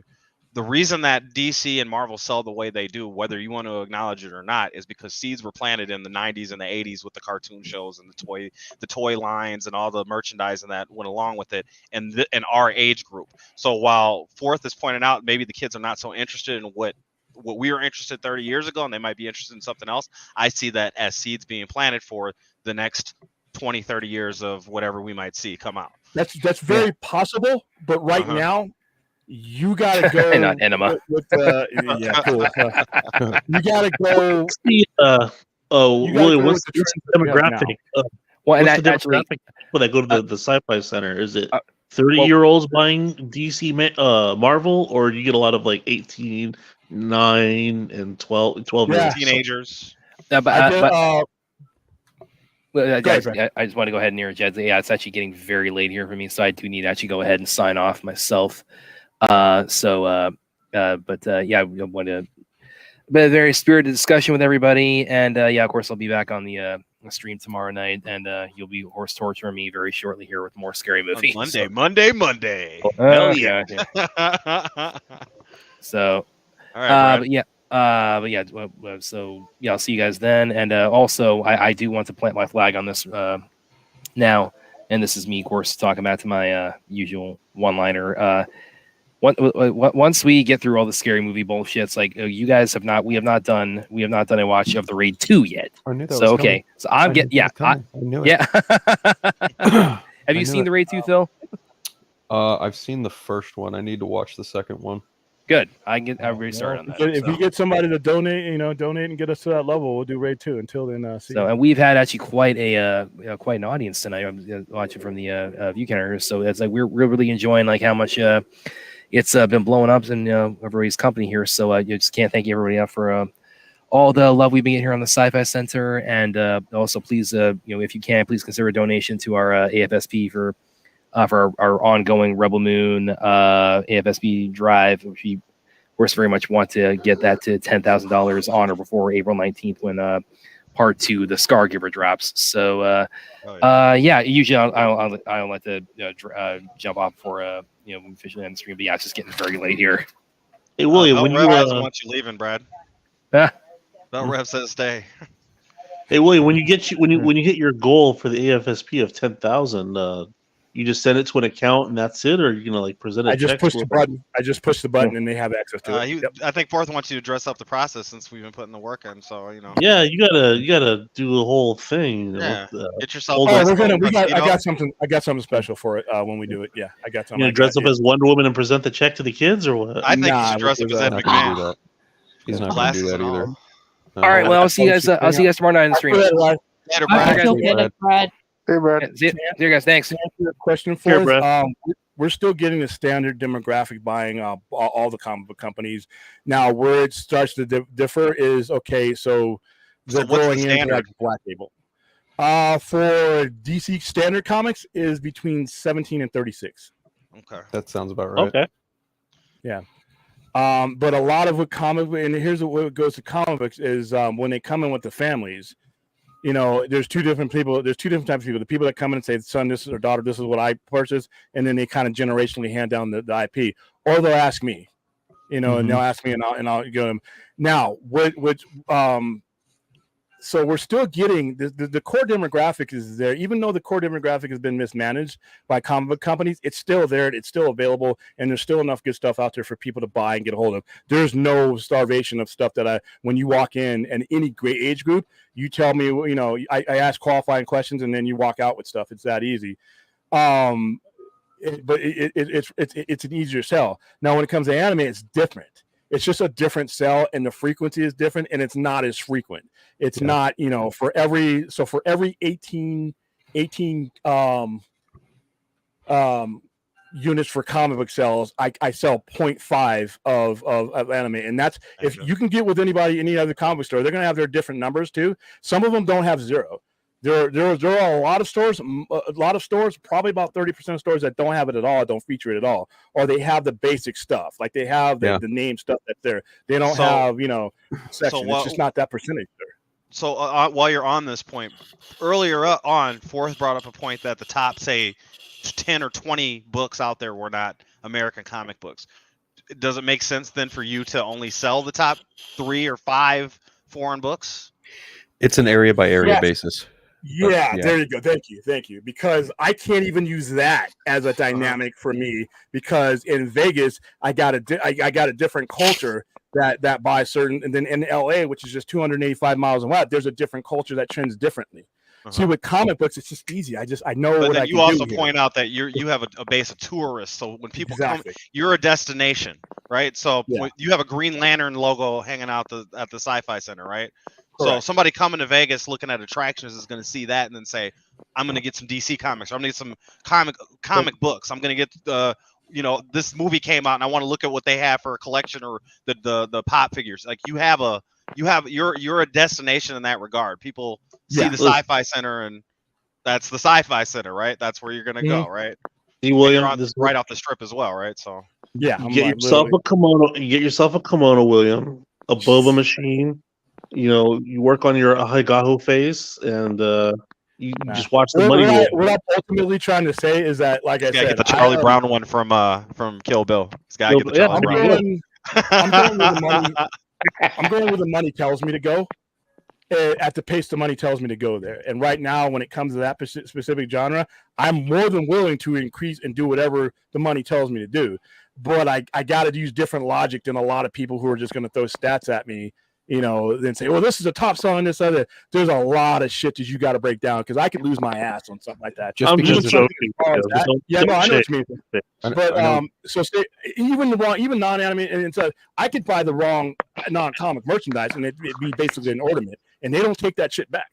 So yeah, I see your point about getting stats thrown at you about a best-selling anime. It's like, yeah, it may be best-selling worldwide, but that doesn't mean it's selling great here in my area, because again, you're in Vegas. It's a destination point. It's where tourists come. So just because you get tourists coming through doesn't mean every single tourist is going to be wanting that anime in particular, that manga. Yeah, exactly. What I'm seeing typically, because where I'm at, I mean, there's maybe like one comic book store, like an actual one, like 40 or 50 Where's that, minutes Wisconsin? No, huh? He's in the South. He's now. Yeah, I don't want to. Arthur's in the South now. Yeah, no, doc. No, I'm just kidding. But the bookstores here, like I'm seeing Walmart actually have manga displays now for like manga volumes. Same. There you go. And then the bookstores like Books A Million, Barnes and Noble, their manga sections are like 3 or 4 times larger than their graphic novel section. Yep. Like their graphic novel section is like one shelf with like one row for TC, one row for Marvel, right? And that's it. Like that's it. And their graphic novel sections, at least, their volume in terms of what they're putting out there for people to purchase, it's all either like it's 3 or 4 times the size of that. It's either toys and like knickknacks or manga. That's where like in terms of the sheer size. You're pointing out those big box stores that can afford the real estate to diversify their their audience reach, and they're also looking at the profit margins on like Pops, for example. There are huge margins for retailers of all sizes, like whatever your main demographic is. You can put Pops up in a wall and just I could sell Pops to a homeless person or a guy could just stepping off the right, exactly. Like and even if you put it on clearance for $3, you're still probably breaking even, if not still profiting. So to your point though, a lot of those items, they also have evergreen, shelf life. So they can afford to probably keep them on the shelves for a little while, then, like put them on clearance when they need to clear up the space. So again, like I'm just sort of circling back to, those places can afford to, put some, test. They can take risks. Product. I can't. Yes, exactly. Oh yeah, for sure. Yeah. Yeah, I guess the independent comic book owners, shop owners, they can't do that. They really can't. Yeah. Also, and there's one more super important shops are in like a totally different business model than I think the retail bookstores. I'm just noticing when it comes to the retail bookstores, because I go there a lot. Like over the last 5-7 years, you could see one section growing in terms of the size of it and what they were expanding upon and which one they were shrinking. But that may just be because they're reaching a different customer base than say a local comic book shop does. Well, and also here's the thing: the super important, probably the most important thing that a lot of people won't realize and won't admit is the manga and anime fan is not necessarily the comic book fan in the percentages that it would need to be. Exactly. There might be some overlap, but it is 2 different markets at the end of the day. Exactly. Just start with the boba machine, William. Just get a boba machine. And you know what? That stuff that has a snotty texture. No, we're not doing that.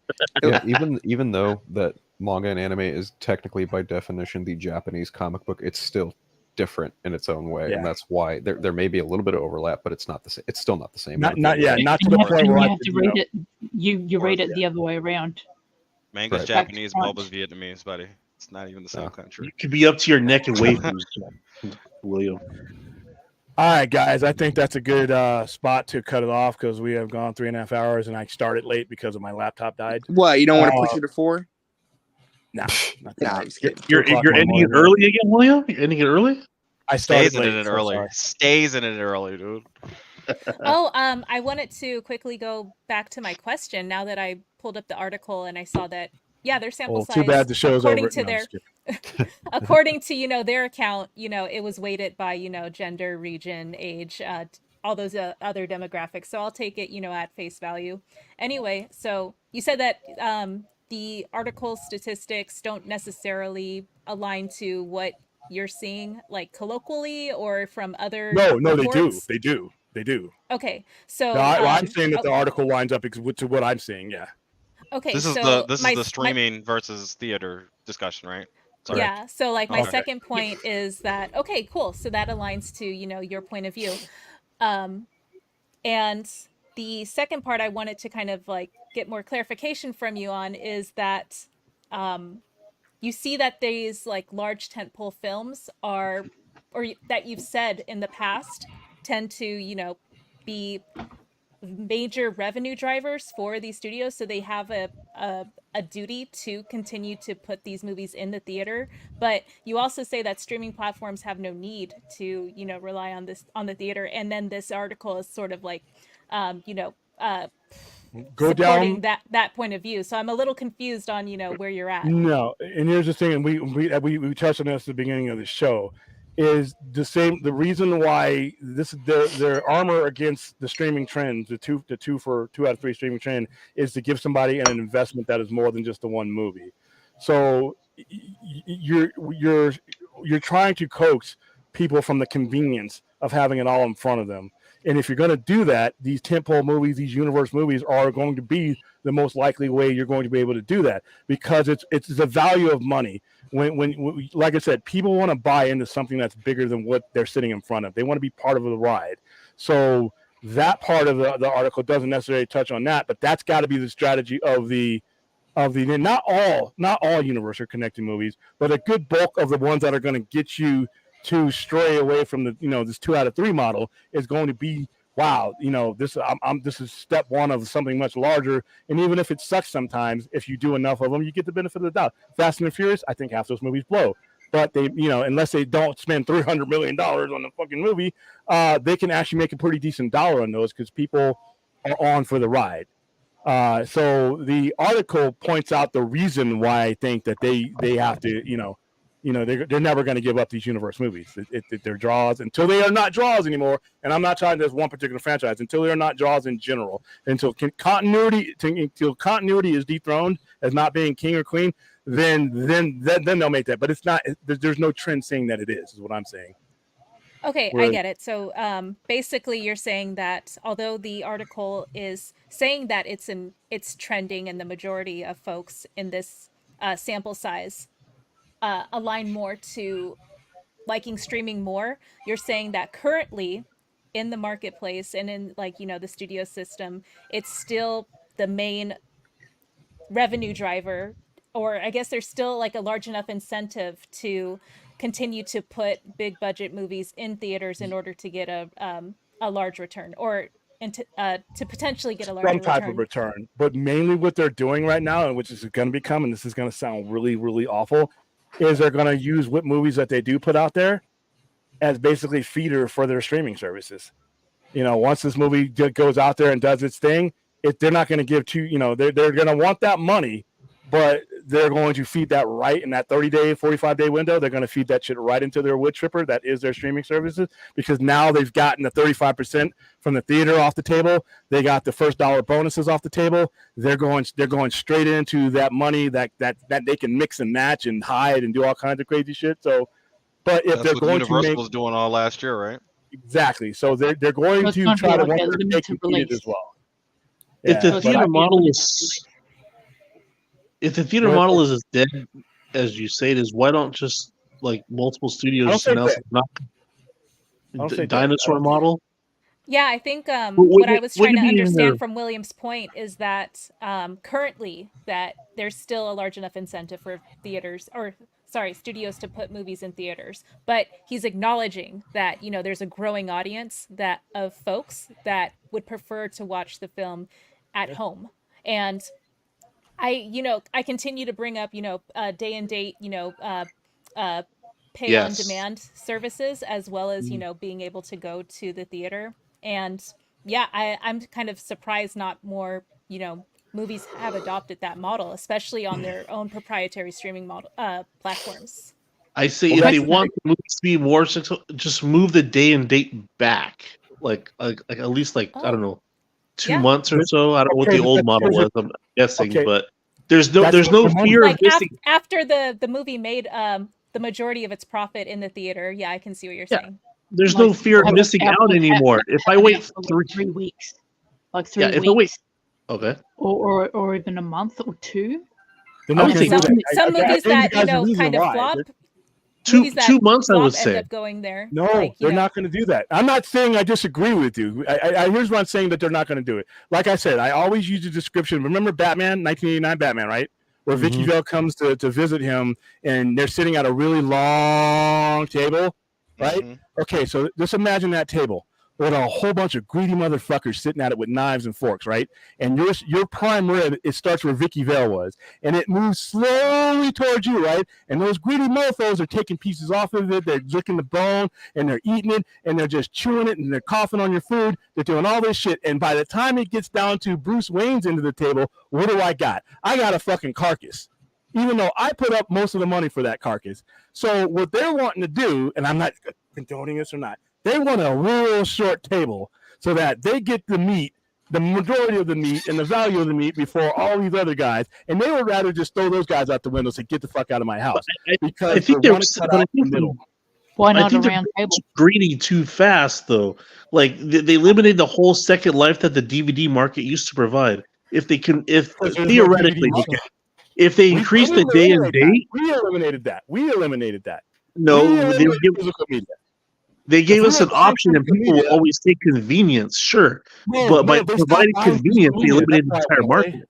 Yeah, hold on. I can't hear what both you guys are talking at the same time. I'll go first, and I'm going to go first. The corporate fat cats would love physical media to come back because the profit margin on making those things was really high. Consumers killed the physical media. They would bring back physical media in a heartbeat if they thought there was money in it. But we killed that. But they provided us with stream. They provided us with streaming. The convenience of streaming killed physical media. And the consumer chose the more convenient option. The consumer came there. I mean, it sucks. It sucks. But that's what they did. They're greedy. That's why they're rich. That's why theoretically, I would say increase the day and date so that you would increase the fear of missing out of a movie. Because if you wait for a movie to come out for 3 years, another 3 weeks is not going to matter. Just watch it at home. I don't want you eating my prime rib at the middle of the table. I'm about to beat you and take my prime rib to my end of the table. The diminishing returns is what these guys are worried about. Because when you change the rules of how the money gets distributed, you get more. That's what being greedy is. They're fucking pigs. I agree. And I agree with you. But this is not that math. They're not fighting math. The sooner they get that prime rib right here, the more the value and the percentage of their money goes up. And I would say theoretically they're missing the double dip. I think they see the double dip as it gets closer to them. I still think that there's maybe like some... There's not enough data to support the day and date model for profitability and its impact on the box office. We have like a few different examples from, like at the peak of the pandemic, leading into, where we're at right now.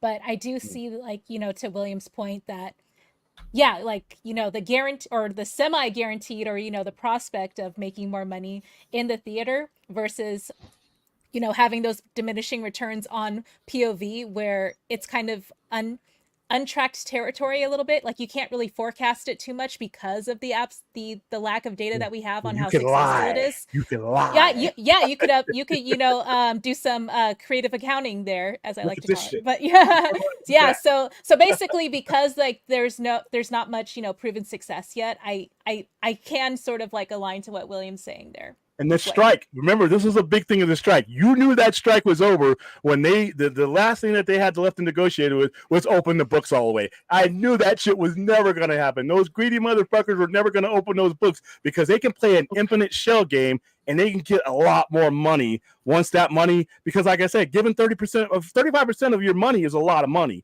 when you're talking about that kind of volume. They want to eliminate that. They want to screw actors and actresses and all that. Your bonuses that are based on box office numbers, it gets ambiguous when I get it over to the streaming, when I get the prime rib closer to my chest. What, you want your bonus? Oh, your bonus is over there at the middle of the table. Because they don't want their shareholders to know how they value the company is. Double dip the chip. What did you say for it? I said because they don't want their shareholders to know what the company's actually valued at before they start jumping ship. Well, the prime shareholders do. And the prime shareholders are on board with this. This is why it's happening. Because their share price, their dividends, like I said, it's their money we're talking about. And nobody, no fat cat wants their shares diminished. And they're, why am I giving 35% to listen, I would love for the theaters to just be as strong as ever. Like I said at the beginning of the show, I'm not seeing Dune anywhere else but that IMAX screen. I didn't want to see Oppenheimer anywhere else. One of the biggest thing, but everything. But when you look at the dynamics that run these things, and these are businesses, when you're in business, and depending on what you are, your job, especially if you have shareholders, is to secure as much and as high as percentage of each dollar as possible. And you cut till you do that. It ain't always cool. It's not always the right thing to do. I'll end with saying when the day and date eats into sales of Fire Stick owners, then you have a problem. They'll make an adjustment. They won't give it up. They're going to make adjustments. Like I said at the beginning, they're going to make adjustments. They're not going to have it down right. But trust me, greed is the best innovator when it comes to these guys. They will fucking find a way to get their money, as much of their money as they can, as quickly as they can. And they want that prime rib. If they can fucking get rid of the table and eat it on their lap just so that nobody else can sit and pick off it, that's what they're going to do. I propose that we have a shareholders meeting and see if William takes Zaslav's spot. I only got one condition though. You gotta wear the cat ears, man. You gotta wear the cat ears. Oh, by the way, what's up? I've got a question about that article. What happened to the cat ears, William? Oh, sorry, Aaron. My cat ears are at the store. Where are yours? I got them. Cat ear accountability, guys. Cat ear accountability. Is that a mushroom behind your head? That's Goomba from Mario Brothers. Yeah. Oh, I got it. Yeah, they're here. They're just tangled up in some cords right now. Okay, same here. All right. I've got a question about that article. Okay. Was that from? Is that primarily from America, or is it like a pool of people from different countries? It's going to be primarily from NATO, which is a North America, and it's going to be America. And when you look at those statistics, they're really not to knock off different countries have different access to movies. So it's so China is going to have a different demographic. So but you base your main median on the domestic sales for the most part. But now you'll have like an Aquaman, you'll have some movies that make more money, but the general rule of thought is you go by the American demographic because we're the largest economy in the world. And they charge us out the ass for a movie compared to everybody else. And that too. I was going to leave that out there. So, since I'm an international person, I'm like, no, I understand, but yeah, I don't. I think they might. I think there's a different set of statistics for you guys, but there's just like how many people in Australia versus they're going to go by an average. So, but they usually go by NATO standards, NATO's North American Treaty, not the North Atlantic, but the one that shows up to CinemaCon and gets lied to by David Zaslav. Those guys. The theater owners and the theater owners are the ones that and they're hurting right now. And it's sad because I know people who run theaters and that are management and been there for years. It sucks. I understand it, but at the same time, it's just like. Are they loving that Dune right now? Are they loving the sales from that, or no, not so much? Is it not? Really? Dune is it's probably going to be what, a $500 million movie at the end of the day. Probably a little bit higher than 500. Yeah, right now. But remember, it's winning all the Oscars. And as a matter of fact. Oppenheimer, what's the face got 100 million? You need to, but you need to give half of that money to Greta Gerwig and the other half to the WGA people because if Barbie helped Dune or what? Yeah, no, Barbie helped Oppenheimer, and the writer's strike helped Oppenheimer because Dune was taken off. They're not on strike, and Dune gets released when it's supposed to get. That's a different Academy Award. Think so? Yes. You think Dune gets Best Picture over Oppenheimer? Yes. Okay. Yes. I'm saying you can't. I love Oppenheimer, but Dune is. I'm just taking it. Also, doing good as far as not a huge drop off, right? Like it's it's steady. It's steady, which is cool. Good to see. But it's going to get re-released because it's going to win a shitload of Oscars, and they're going to do that for your consideration shit, and then probably it's going to both of them more money. Back. Exactly. So. That gives us an idea for a watch along later on in the year when it all gets streamed out. As we get to October. Yeah, I have one last. Sorry, I have one last question for William before we adjourn for the night. Oh, we're not adjourning. William's going to bed, and we're going to continue. Oh, okay. That would never. Before William takes his old man nap. All right, now you're referring to extinction. That's age discrimination. So, William, this is a personal question for you.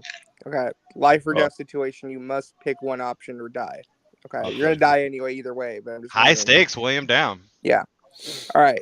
Either get into a professional boxing match with Mike Tyson or wrestle a grizzly bear in the Russian wilderness. One or the other. Oh, the grizzly bear for sure. I can outmaneuver the grizzly bear. The grizzly bear is an awkward thing, as long you're as out of your fucking mind, William. If you think you can outmaneuver a grizzly bear, I can outrun. You can't outrun shit. You can't outrun shit. I'm not fighting. No. There's no. Listen. You can, depending on what the terrain is. Well, I'm just saying, with the Mike we're gonna slather you in honey and throw you out in the fucking forest with the bear. To William's credit, he was in the military, so he's got to have some survival skills. Okay.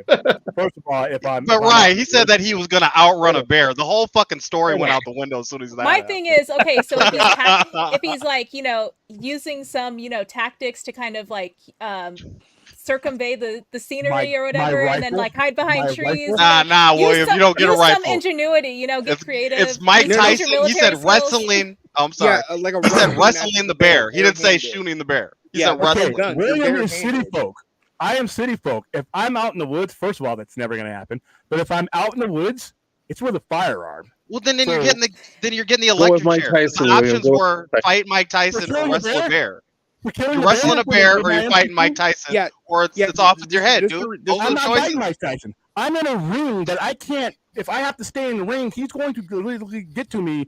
And that 50-year-old man, Jake Paul. Listen, guy, if you're watching the show right now, I put that video on my website where Mike who are the odds on? Mike knocked that mitt off that guy's arm. That could be your head, dude. I've been calling him watching a fight you could be watching your fight from the front row because that's where your head could be. You can't fix a bear fight. Just really quick, I just want to let William know something. So, in your Russian wrestling match with the bear, you're out all by yourself. At least in the boxing ring, the medics will be on standby. Right. To pronounce me dead. Thanks a lot. Well, you already had that option. You had the option of picking one of those two or you're dead. Like you already had that before the thing started. You could have said, "I'm not doing either. I die." Now you're saying it. Now you're copping out. So what's less painful? What's the less degraded? Yeah, it doesn't matter. The amount of time that you're going to bring a gun to a wrestling match. We heard you say you're going to outrun the bear. I mean, you don't live. You live in these comic books, man. I have a better chance of outrunning the bear than I'm talking about the MCU the MCU version of William right now, dude. The one that we're talking about the human version that's standing. So I have a better chance against Iron Mike getting to me from across that ring than I do of putting some distance between a bear. They're both shitty options, but you're going to tell me that the guy I watched this morning, whose trainer looks like he's going to quit, I'm going to have a chance of taking a punch from that guy, a hard punch. At least you got a height advantage. You have a better chance of incapacitating the bear too, because you can kind of outsmart it, like potentially. Yeah, so there's more of a chance there for you, and there's more space for you to kind of, or figure something out. Maybe when William's wrestling the bear barehanded, he'll give him some bear hugs, and like the bear will be nice to him. So wait, let me ask you this, RJ. When you say a Russian wrestling match with a bear, does this take place in a forest, or does it take place in a wrestling ring? No. So it takes place in the wilderness. Anyway. Russians will wrestle bears barehanded in the wilderness. I see. Yeah. Yeah, but those bears aren't like it's. Okay, you never specified the size. So now William's fighting bear cubs. It's true. Look, instead of fighting Yogi Bear, he's fighting Boo Boo. Look at him! If it's a black bear or a grizzly bear, then we're dead. Yeah, it's a grizzly bear. It's a grizzly bear. I wrestled a bear once. How'd that go? He's still here. Did you make it? Still here, so I'm assuming it didn't happen. Because here's the thing: in a professional boxing match with Mike Tyson, you could disqualify yourself before you even throws a punch, and you can get out of it. William versus Mike Tyson would be like Dredrick Tatum versus Homer Simpson, dude. So engagement is not a key factor in this. And then find that I'm shooting up a flare and I'm going to get rescued. Also, you don't have to win. Yeah, you don't have to win either. You don't have to win the fight. You just have to survive. Hey Daniel, a koala bear would fuck William up. Don't sleep on the koala bears. If he doesn't kill him straight up and give him an STD. No. Aaron, you're the expert here on this. Koalas aren't bears. They're marsupials. Got True. it. There you go. Got it. Okay, you find a panda. Koala or bears something. disqualified altogether.